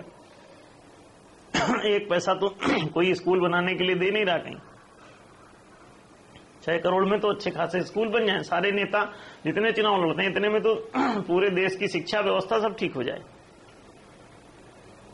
चुनाव प्रचार के पैसे से। वहां तो कर नहीं रहे। यही है देश की सेवा की भावना इनकी। तो जब तक ये व्यक्तिगत पैसा खर्च करके चुनाव लड़वाएंगे और ये नियम बना रहेगा संविधान में, तब तक किसी देश का उद्धार नहीं हो सकता। ये तो निःशुल्क ही चुनाव होना चाहिए कि एक भी पैसा उससे न कोई जमानत ली जाए, न कुछ भी, जितने लोग भी चाहे चुनाव लड़ें, तब बात बनेगी। ज्यादा से ज्यादा पात्रता परीक्षण रख दो, आईएएस से भी ऊंचा कोई टेस्ट, कि जो इसको पास कर जाएगा वो जाएगा। और पास करने की छूट है, करो मेहनत, सार्वजनिक है, खुली प्रतियोगिता है, कोई भी बैठ सकते हो, सबके लिए खुला आमंत्रण है, हर जात को खुला आमंत्रण है, हर रंग को, हर लिंग को, हर ढंग को, चले आओ भैया। अगर भीड़ बहुत लग रही है, अयोग्य आदमी भी घुसा जा रहा, तो योग्यता का टेस्ट ले लो। दल तंत्र, दल तंत्र से श्रेष्ठ है गणतंत्र। गणतंत्र क्या है कि गिनती के आधार पर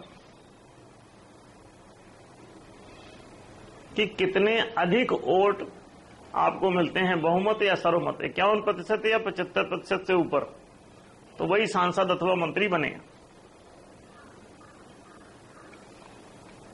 ये गणतंत्र है। गिनती के आधार पर मुंडी गिनो, कितनी मत प्राप्त हैं, कितनी मुंडी इसे मिल रही है, कितनों का सिर मान्य है। ये 1,00,000 8 श्री है, 1 करोड़ 8 श्री है। गणतंत्र गणना करके उतने के सिरों पर इसे बैठा दो, जितने अपना सिर दे रहे हो इसकी ओखली में। गणतंत्र है ये, लेकिन ये दलतंत्र से श्रेष्ठ है, ध्यान रखना। ये गुटबाजी से कोई नहीं आ पाएगा, ये तो सीधे सीधे खुली प्रतियोगिता होगी, चुनाव खर्च बंद होंगे, गणना के आधार पर करना है तो पूछवा लो सबसे। और इतना गुप्त मतदान की भी क्यों सोचते हो, खुले मतदान कर लो, इसमें दिक्कत क्या, डर क्यों रहे हो इतना? क्या अपराधी खड़ा है क्या इसमें कि बाद में मारेगा? अपराधी खड़ा है, इतना डर रहे हो तो पहले ही शंका है तुम्हारे, पहले लिख दो कि अपराधी कोई नहीं खड़ा होगा जिससे डरना पड़े कि वोट हमको क्यों नहीं दिया, कल को तुझे देख लूंगा। खुली बाहर जो है प्रतियोगिता रखो। कलेक्टर बनने के लिए खुली प्रतियोगिताएं होती हैं, पता है सबको कौन कॉपी जांचता है, तो क्या कोई मारने जाता है उसको कि हमें नंबर क्यों नहीं दिया? प्रिंसिपल टीचर सब पता रहते हैं कि यही है, यही नंबर दिए हैं। फेल कर दिया है तो कोई टीचर को मारने जाता है, बल्कि तो मुंह छिपाता फिरता है टीचर के सामने से कि पूछने लगे क्यों, कितने नंबर आए तुम्हारे, और डर रहा है, बल्कि सामने से ना गुजरेगा तो 4 महीना, जब तक याद रहेगा कि ये फेल हो गया। मारने कौन जा रहा है? तो आप देख लीजिए, गणतंत्र श्रेष्ठ है कि दलतंत्र श्रेष्ठ है? गणतंत्र श्रेष्ठ है ना, क्योंकि गणना के आधार पे करोगे, लाने दो 51%, फिर बैठाओ संसद में। अब मंत्रिमंडल का गठन करना हो तो उनमें से गठित करो जिनको 75% से अधिक मत मिले हों, है भी अच्छा मतदान आया हो, तब मंत्री बनाओ। मनमोहन सिंह को प्रधानमंत्री, एक वोट नहीं, मतगणना हुई नहीं, तो ये गणतंत्र ले आओ। सारी जनता, उनमें से अधिकांश जिसके पक्ष में हो, वो वहां, भैया दल नहीं चलाना है, देश चलाना है। तो देश की जनता में गिनती कर रहे हो कि दल में गिनती कर रहे हो?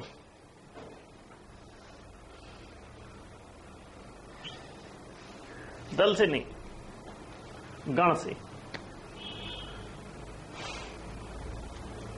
तो वहां जनता को गिन लो कि इस व्यक्ति के पक्ष में कितने हैं, और जिस व्यक्ति के पक्ष में 51% साबित हों, केवल वही बैठे और बाकी बाहर, और सबका वोट अनिवार्य कर दिया जाए। इससे श्रेष्ठ है गुणतंत्र।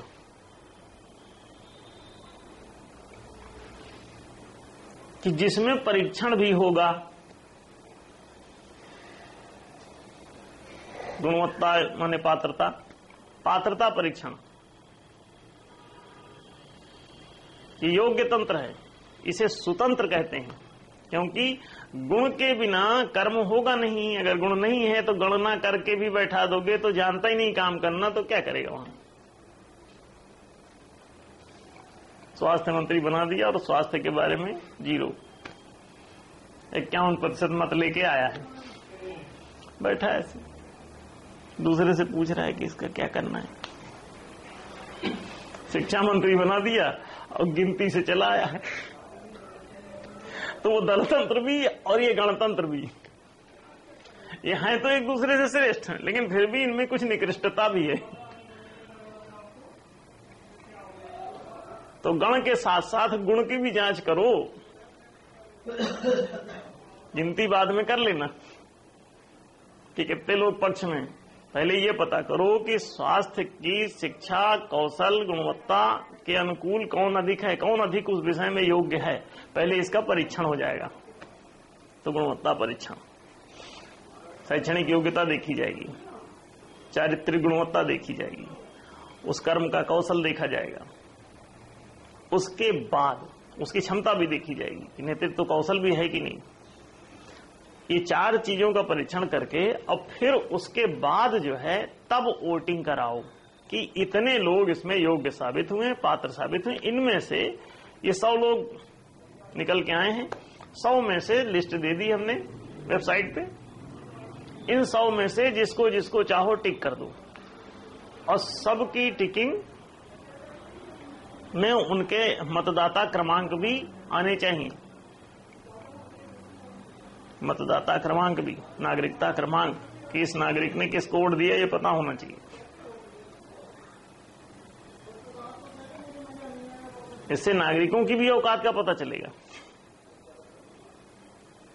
कि किसको वोट देना चाहते हैं। तो पहले तो अच्छा आदमी ले आओ, फिर उसके बाद अब 100 में से रखना 1 को है मान लो, या 5 को, और संसद में 500 की जरूरत भी नहीं, 5 ही पर्याप्त। चर्चा के लिए 4 लोग, 2 इधर उधर, और 1 निर्णय के लिए बैठा दो अध्यक्ष। 5 लोग बैठे हैं, बाकी भीड़ इतनी क्यों? हर क्षेत्र का प्रतिनिधित्व करने की क्या जरूरत है? न्यायशील व्यवस्था रखो, हर क्षेत्र के लिए वही सुविधा आएगी। तो हर क्षेत्र को अपना अपना कटोरा लेके वहां जाने की क्या जरूरत है? भीख मांगने की। न्यायशील व्यवस्था रखो, 5 लोगों के फैसले पर्याप्त हैं सारे देश के लिए। अब फिर तो आप हर गांव का, हर घर का प्रतिनिधि ढूंढोगे, क्योंकि हमारे घर को भाई तो नहीं मिला कुछ अभी तक, तो उसका भी एक नेता चुनना पड़ेगा। ऐसा नहीं, 5 पर्याप्त है। एक पंचायत बैठा हो, वहां पर 5 योग्य लोग हों, वो सब फैसले कर लेंगे। अध्यक्ष देख लेगा कि इनकी चर्चा करवा के कि कौन सी बात सही है, तर्क वितर्क से सही गलत का फैसला हो जाता है। योग्य व्यक्ति रखो। तो ये होगा गुणतंत्र। गुणतंत्र को सुतंत्र कहते हैं। पहले 4 परीक्षण हो, शैक्षणिक योग्यता परीक्षण, चारित्रिक गुणवत्ता परीक्षण, विकसित क्षमता परीक्षण और कर्म कौशल परीक्षण। ये 4 परीक्षण क्रमशः रखे जाएं। पहले में पास हो गया, दूसरे में फेल हो गया, बाहर। पहले दूसरे में पास हो गया, तीसरे परीक्षण में फेल हो गया, बाहर। पहले दूसरे और तीसरे में पास हो गया और चौथे में फेल हो गया, बाहर। बात समझ में आई?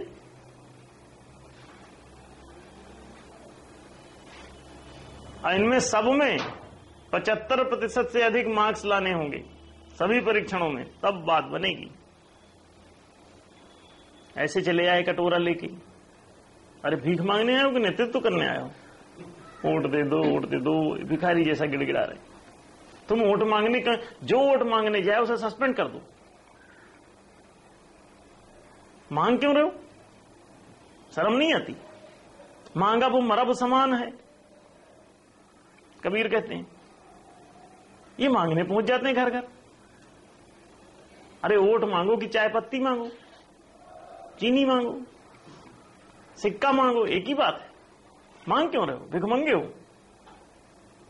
अरे तुम योग्य व्यक्ति हो, घर बैठो। किरण बेदी से किसी ने कहा कि आप चुनाव क्यों नहीं लड़ जाती हैं? तो जानते हो उसने क्या कहा? अरे भीख कौन मांगेगा? घर घर जाके कहना इस तरह से कितनी बेइज्जती की बात है कि हम इनको वोट देना। हमें आदमी दीन दरिद्र सा लगता है। कहता जनता कभी चुनना चाहे चुन ले, तो क्यों नहीं बैठेंगे संसद में? लेकिन ये वाला काम कभी नहीं करेंगे, मना कर दिया उसने साफ। ये व्यवस्था का दोष है। भिखमंगा बना रहे हो आदमी को, अच्छा आदमी कभी खड़े नहीं होगा। अब आप हमसे क्या अपेक्षा करते हैं कि हम लोगों से जाके कहें कि हमको वोट देना? अरे बताओ, ऐसा कितना दीन चेहरा लगेगा वहां पे। हम कहेंगे भैया हमसे वोट ले लो तुम। हम ये वोट ही तो दे रहे हैं हम आप लोगों। बड़ों का फर्ज है वो दें। अब तुम सर्वश्रेष्ठ पद के लिए चुन रहे हो और उसके बाद भिखारी टाइप आदमी ना।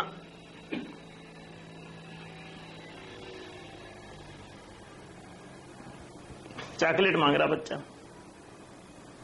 अरे बच्चा है तो फिर ये गया क्यों वहां बड़ों के पद पर? वो सब बड़े पद हैं, बच्चों के लिए प्रशस्त नहीं। बच्चे मांगते फिरते हैं हर चीज, ये दे दो, वो दे दो, दिन भर मांगे मांगे मांगे। हमारी मांगे पूरी करो। प्रजा मांगती फिरती है हमारी मांगे। इसका ठीक है, प्रजा अपनी मांग रख सकती है, लेकिन नेता मांगे, ये बात समझ से बाहर है। जनता मांग सकती है, उसे अधिकार है मांगने का, लेकिन ये ऊपर वाला मांग रहा है। ये इसको देने के लिए नियुक्त किया जाना है, लेने के लिए नहीं। इसीलिए फिर भ्रष्टाचार होता है, घूस लेते हैं, क्योंकि भिखमंगा बैठा है आपने वहां। फाइल फाइल पे भीख मांगेगा। घूस क्या है? भीख ही तो मांग रहा है।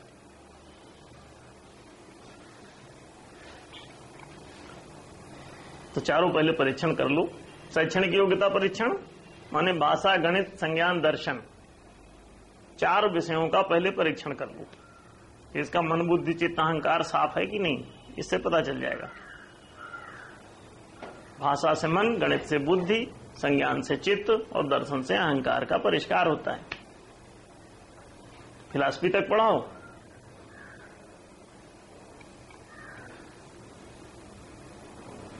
जब ज्ञान ने थ्योरी ऑफ रिलेटिविटी बता दी, आपको विश्व बंधुत्व का उद्घोष कर दिया, तो उसे पढ़ाओ भी तो क्लास में,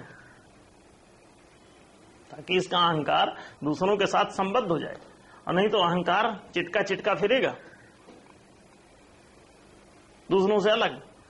अलगाववाद इसे गुटबाजी, नौटंकीबाजी, दंभी सब बना के रख देगा। तो इसे दंभी नहीं ब्राह्मी बनाना है। विद्या से ब्रह्म बोध होता है, नहीं तो दंभ बोध इसके लिए हानिकारक है। तो शैक्षणिक योग्यता परीक्षण, 4 विषय का परीक्षण कर लो, भाषा, गणित, संज्ञान, दर्शन का, language, maths, GK, philosophy, 4 subject परीक्षण करो। 75% से 4 में जिसके नंबर अधिक आए तो वो चुनाव लड़ने के लिए योग्य, नहीं आए घर जाओ। फिर अगला परीक्षण चारित्रिक गुणवत्ता का। जो पूर्ण सात्विक चरित्र का सिद्ध होता है, जिसका आहार विहार, वेशभूषा, बोली भाषा, रहन सहन, कारबार सब अति सात्विक है, वो पूर्ण सात्विक है, तो उसे आप मानो कि पास 75% से अधिक नंबर ले आके उसमें भी दिखाए। और जिसका चरित्र प्रमाण पत्र स्कूल से ये आया है कि ये दिन भर नौटंकी करता है, टाइम पर कभी क्लास नहीं आया, बच्चों से लड़ाई करता है, तो इसके उज्जवल भविष्य की कामना भी मत करो। इनका चरित्र उत्तम मत लिखो, तामस लिखो। तो इसलिए पूर्ण सात्विक चरित्र का प्रमाण हो 75% से, उसमें भी चरित्र प्रमाण पत्र में अधिक नंबर हो उसमें, तो मानो कि ये ठीक है। और विकसित क्षमता, जिसमें शारीरिक, मानसिक, भावनात्मक और चेतनात्मक 4 क्षमताएं जिसकी विकसित हो गई। चेतनात्मक क्षमता का मतलब है चिद विवेक, जिसका और जिसकी वृत्तियों पर शासन करता हो, जिसकी आदत पर उसकी आत्मा का शासन हो, जिसकी वृत्तियों पर उसके विवेक का शासन हो, जिसकी इच्छा पर उसके ईश्वरत्व का शासन हो, उसे आप नेत्रवान समझो। विवेक को ज्ञान नेत्र कहते हैं। विवेक है नीरक्षीर हंस, नीरक्षीर विवेक, जो सही गलत का बाइफर्केशन करने में समर्थ हो, सत असत का परीक्षण पर्यवेक्षण करने में समर्थ हो, सही को सही और गलत को गलत निकाल के रख दे, उसे विवेकशील कहते हैं। ऐसा व्यक्ति समदर्शी होता है, निष्पक्ष न्यायकारी होता है। ऐसे ज्ञान चक्षु संपन्न समदर्शी निष्पक्ष न्यायकारी व्यक्ति को नेतृत्व सौंप दो, इसका ज्ञान नेत्र सर्वत्र सुंदर नेतृत्व प्रदान करेगा। अब आप देखें, ये 4 परीक्षण कर लो। चौथा परीक्षण कर्म कौशल का है। कृषि कौशल, वाणिज्य कौशल, राज्य कौशल और नेतृत्व कौशल। नेतृत्व कौशल अगर इसमें आ गया है,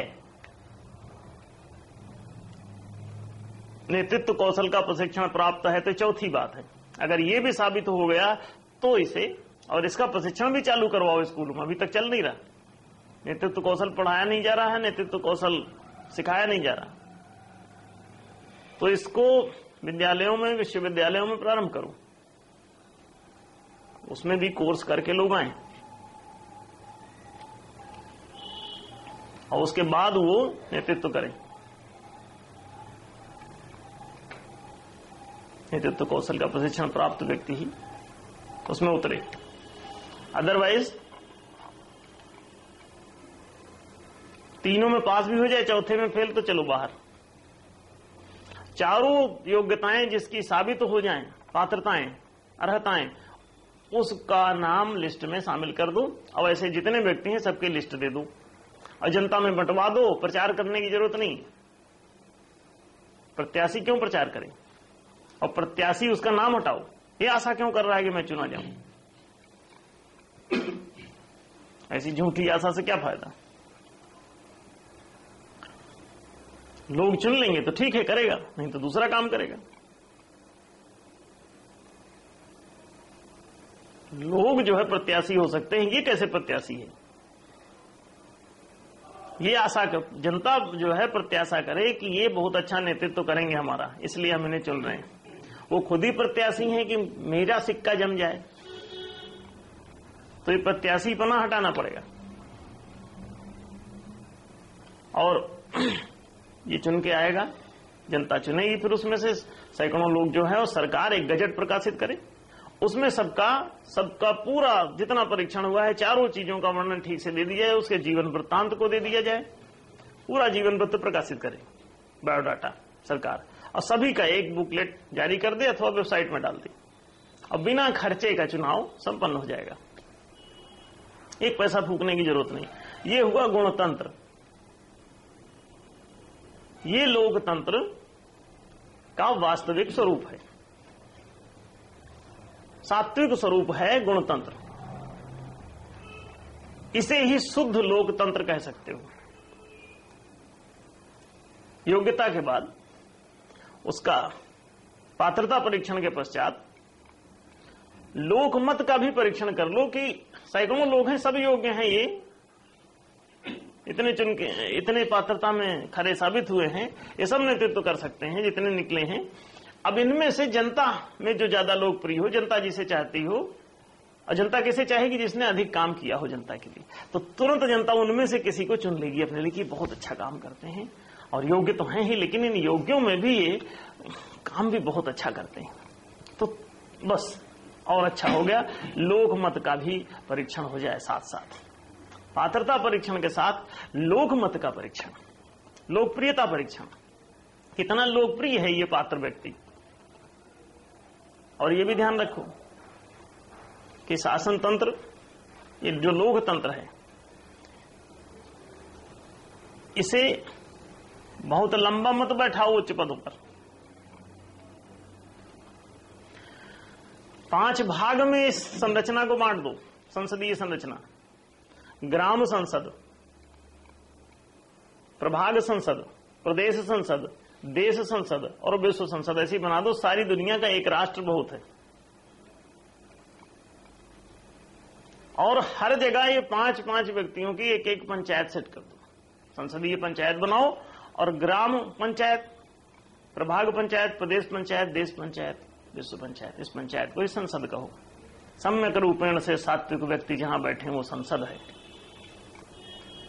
अब 5 व्यक्ति बहुत है, चर्चा के लिए 4, फैसले के लिए 1 5वां, बहुत है इतना। कबीर कहते हैं, चर्चा करो तब चौहटे, और ज्ञान करो तब दोए, ध्यान करो तब एक इला और न दूजा कोई। ज्ञान में 2, ध्यान के लिए तो 1 ही, चर्चा के लिए 4, चर्चा करो तब चौहटे, चर्चा करो तो 4 व्यक्ति रहो, और ज्ञान करो तब 2 है। अगर गूढ़ ज्ञान में उतरना है तो तीसरा नहीं तो अजीब बात एक बोलेगा, और बोध की जो सामर्थ्य है वो वहां पे उसकी हट जाती है, और वो बोध नहीं कर पाता।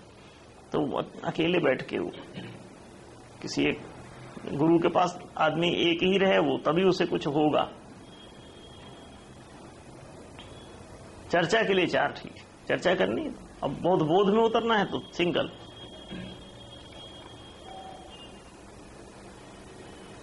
एक गुरु हो गया, एक शिष्य हो गया, 2 सीख जाएंगे, गहरे उतर जाएगी बात। और ध्यान करना हो तो अकेले रहो, अकेले बैठो, दूसरा कोई भी है तो खटपिट करेगा। तो चर्चा करो तब चौहटे, चर्चा के लिए 4 पर्याप्त हैं, सभी जानते हैं। चर्चा 4 से ही बना रखी है लोगों ने। चर्चा करने के लिए चर्च बनाई लोगों ने, ईसाइयों ने, कि वहां चर्चा होगी, तो 4 पर्याप्त हैं। अब बाकी तो फिर सभा हो जाती है, भीड़, तो भीड़ में तो चर्चा हो ही नहीं पाती कोई, हो शोर शराबा इतना हो जाता है कि सारी चर्चा खत्म, कोई काम ही नहीं होगा, फैसले नहीं होंगे कुछ, तो भीड़ तंत्र नहीं, सही लोकतंत्र बनाओ।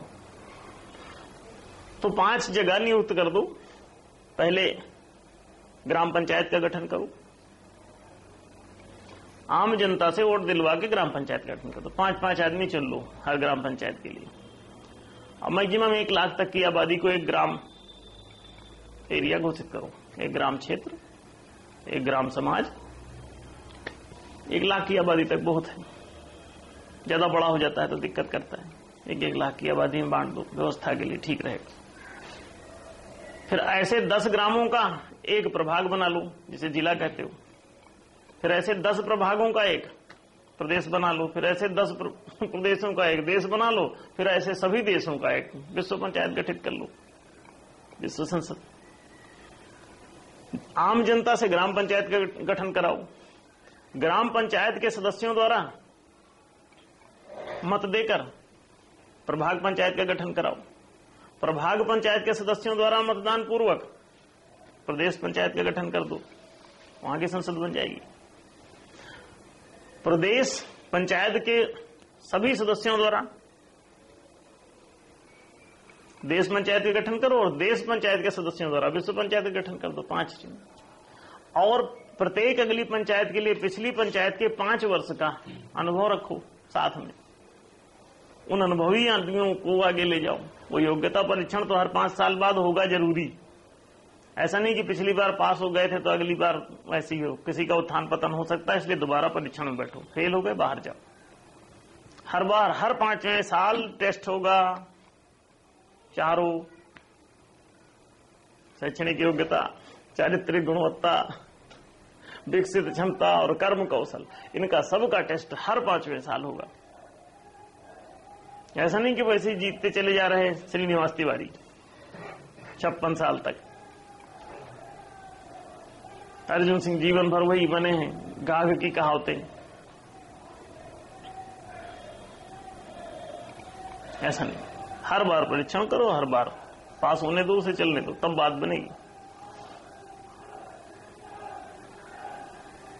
तो ये सभी जगह पंचायतें अब बिना खर्चे के इन्हीं से वोटिंग करा दो, इसे बटन दबा दो। अब बार बार क्यों मशीन खरीदते हो, ये करते हो? एक बार एक ऑफिस सब जगह बना दो चुनाव आयोग का, वहां जब भी चुनाव हो जाओ बटन दबा के आ जाओ, बनाओ। बार बार नाटक करने की क्या जरूरत है? हर पंचायत में एक इसका एक छोटा सा ऑफिस बना दो, एक आदमी बैठा हुआ, जाओ बटन दबा के चले आओ। वहीं पर उसका सबका बायोडाटा रखा हुआ है, जितने लोग खड़े। और कोई चुनाव प्रचार में सड़क पे दिखे, बंद कर दो उठा के जेल में उसे। ये कोई षड्यंत्र रच रहा है, जनता को दिग्भ्रमित करने के लिए लालटेन लिए घूम रहा है, साइकिल लिए घूम रहा है, पंजा लिए घूम रहा है। तो भैया इससे सावधान रहो। ये कमल पंजा और तमाशा, ये सब नोटंकी, ये सब कमल पंजा सरकार का काम है, लगवा देगी सब जगह दफ्तर में। ये कमल वाले ही, पंजा वाले ही। और कमल पंजा की भी कोई जरूरत ही नहीं रह जाएगी। जिस दिन आपने परीक्षण किया, ये सारे दल अपने आप समाप्त हो जाएंगे। क्यों? आदमी कहेगा जब हम ऐसी जीत जाते तो दल का टिकट हम क्यों लें? 50 लाख मांग रहा है टिकट देने का।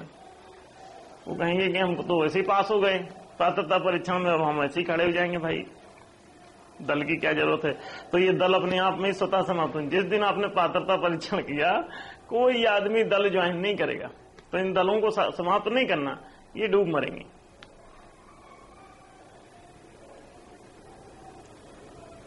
पात्रता परीक्षण एक ऐसी चीज है जो आदमी को स्वतः कॉन्फिडेंट कर देती है। वो कहता हम योग्य हैं, अब टिकट किससे मांगे? सरकार का टिकट मिल गया हमें, तो संवैधानिक रूप से हम पात्र हैं, तो अब जनता हमें चुनेगी तो चुन जाएंगे, ठीक है।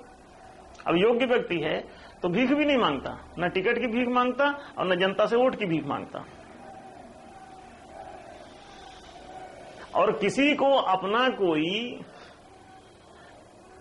अलग से घोषणा पत्र जारी करने का अधिकार नहीं होना चाहिए कि 2 रुपए किलो चावल दे देंगे इसलिए हमको वोट दो। अगर किसी ने वहां पे न्यायोचित रूप से बातें पहले से ही संविधान में प्रिस्क्राइब करोगे, 4 ही काम करने जाके और कोई काम किया तो जेल। राजस्व संग्रहण, वो तृतीयांश प्रत्येक उत्पादन का, ये वहां एकत्रित करना सरकार के ही कार्य हैं।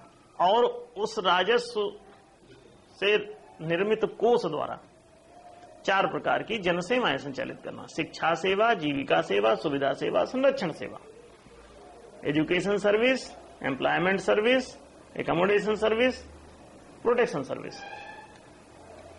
25-25% बजट इन चारों पर विभाजित करना है। पूरा का पूरा राजकोष इसी पे खर्च करना है। अलग से कोई किसी को अनुदान देने की बात करे, कोई किसी को सब्सिडी देने की बात करे तो इसे कनपट्टी मार के इसे बाहर करो। कहां से नेता बन गई? फर्जी। 2 रुपए किलो चावल दूंगा। क्यों दोगे भाई? तुम्हारे बाप का पैसा है राजकोष में।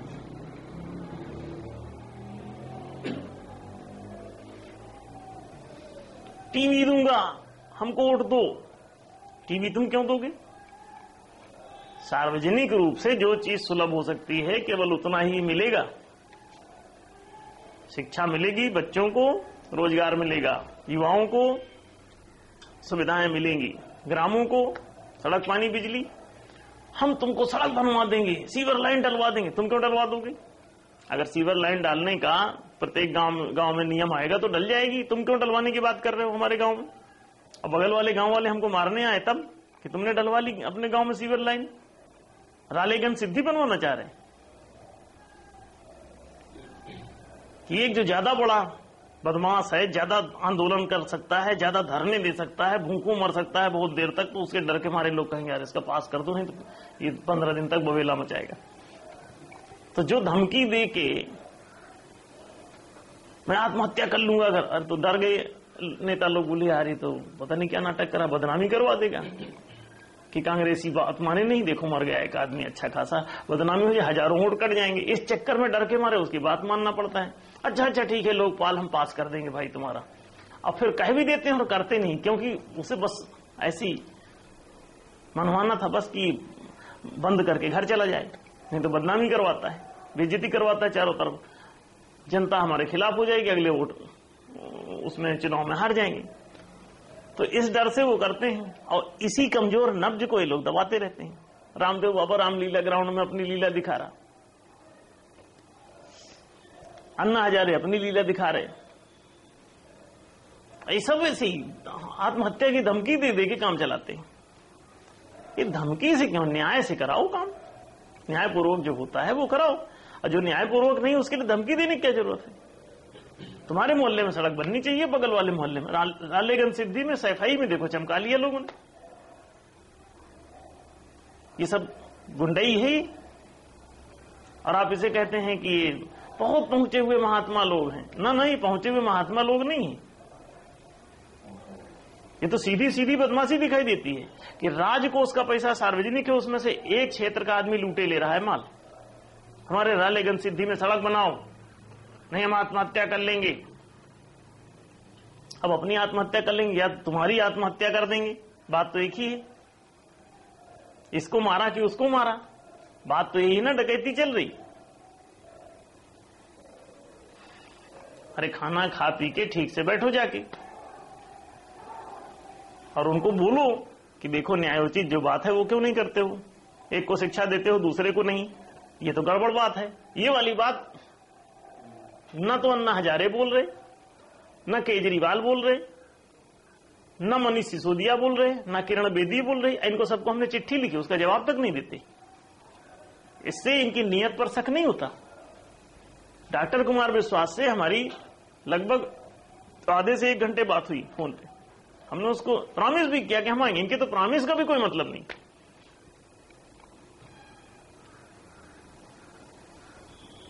36 बार इस बीच में हरिद्वार आके भाग गया और मुंह नहीं दिखाया यहां। और कोई दीवाना कहता है, कोई पागल समझता है। अरे तुम पागल हो, समझने से क्या होगा? जो कहते हैं उसको कर नहीं पाते, यही तो पागल है।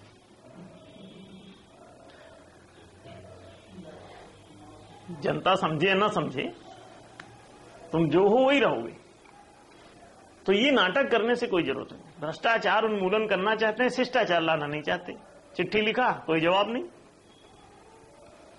अंधेरा दूर करना चाहते हैं, प्रकाश नहीं जलाना चाहते। अब ये कैसे होगा? अब इन लोगों को सद्बुद्धि मिले, नेताओं को भी और इन आंदोलनकारियों को भी। बिल्ली पहले नियुक्त करेंगे, फिर उसकी लोकपाल से जांच कराएंगे।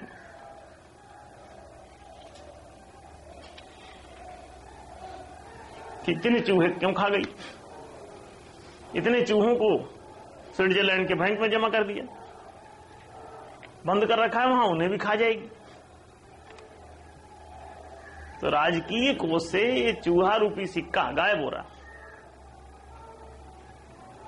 जैसे घनानंद ले जाके दबा रखा था। तो ये आज से थोड़ी ना चल रहा है काला धन और भ्रष्टाचार। ये तो तब तक चलता रहेगा, और तब से चल रहा है जब से तुम्हारी व्यवस्था भ्रष्ट है। आदमी भ्रष्ट तब होता है जब व्यवस्था भ्रष्ट होती है। मूर्ति भ्रष्ट तब होती है जब सांचा भ्रष्ट हो। मूर्ति की नाक टेढ़ी तब होती है जब सांचे में नाक टेढ़ी हो। सांचे की ही नाक टेढ़ी हो, उसी को छेनी हथौड़ी चलाते नहीं और आदमी के पीछे पड़े। कोई सोनिया गांधी के पीछे पड़ा है, कोई कांग्रेस के पीछे पड़ा है, कोई बीजेपी के पीछे पड़ा है।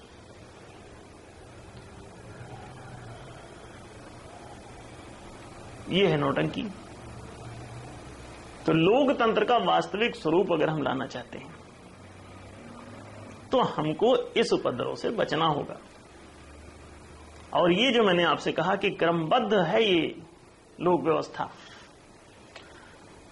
पहला है लोकतंत्र का स्वरूप दुष्तंत्र, जिसे कुतंत्र कहते हैं। दूसरा है वंशतंत्र, तीसरा है दलतंत्र, चौथा है गणतंत्र, पांचवा है गुणतंत्र। ये 5 ही प्रकार का होता है लोकतंत्र।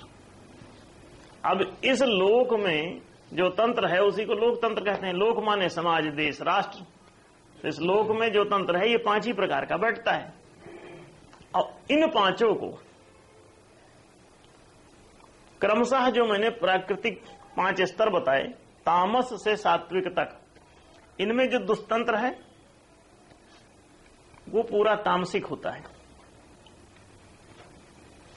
बीच के वंशतंत्र, दलतंत्र, गणतंत्र ये राजसिक हैं। गुणतंत्र सात्विक है। गुणतंत्र ही वास्तविक लोकतंत्र है। गुण माने सत, ये सततंत्र है। सततंत्र से लोक में सतयुग आ जाएगा, सच्चा तंत्र। आप पात्रता परीक्षण कर ले और फिर न कोई भ्रष्ट रहेगा न कोई काला धन रहेगा। सुपात्र व्यक्तियों की नियुक्ति करो। अगर आप गांधी जी को वित्त मंत्री बना देते तो क्या वो 2-2 रुपए चुराते फिरते?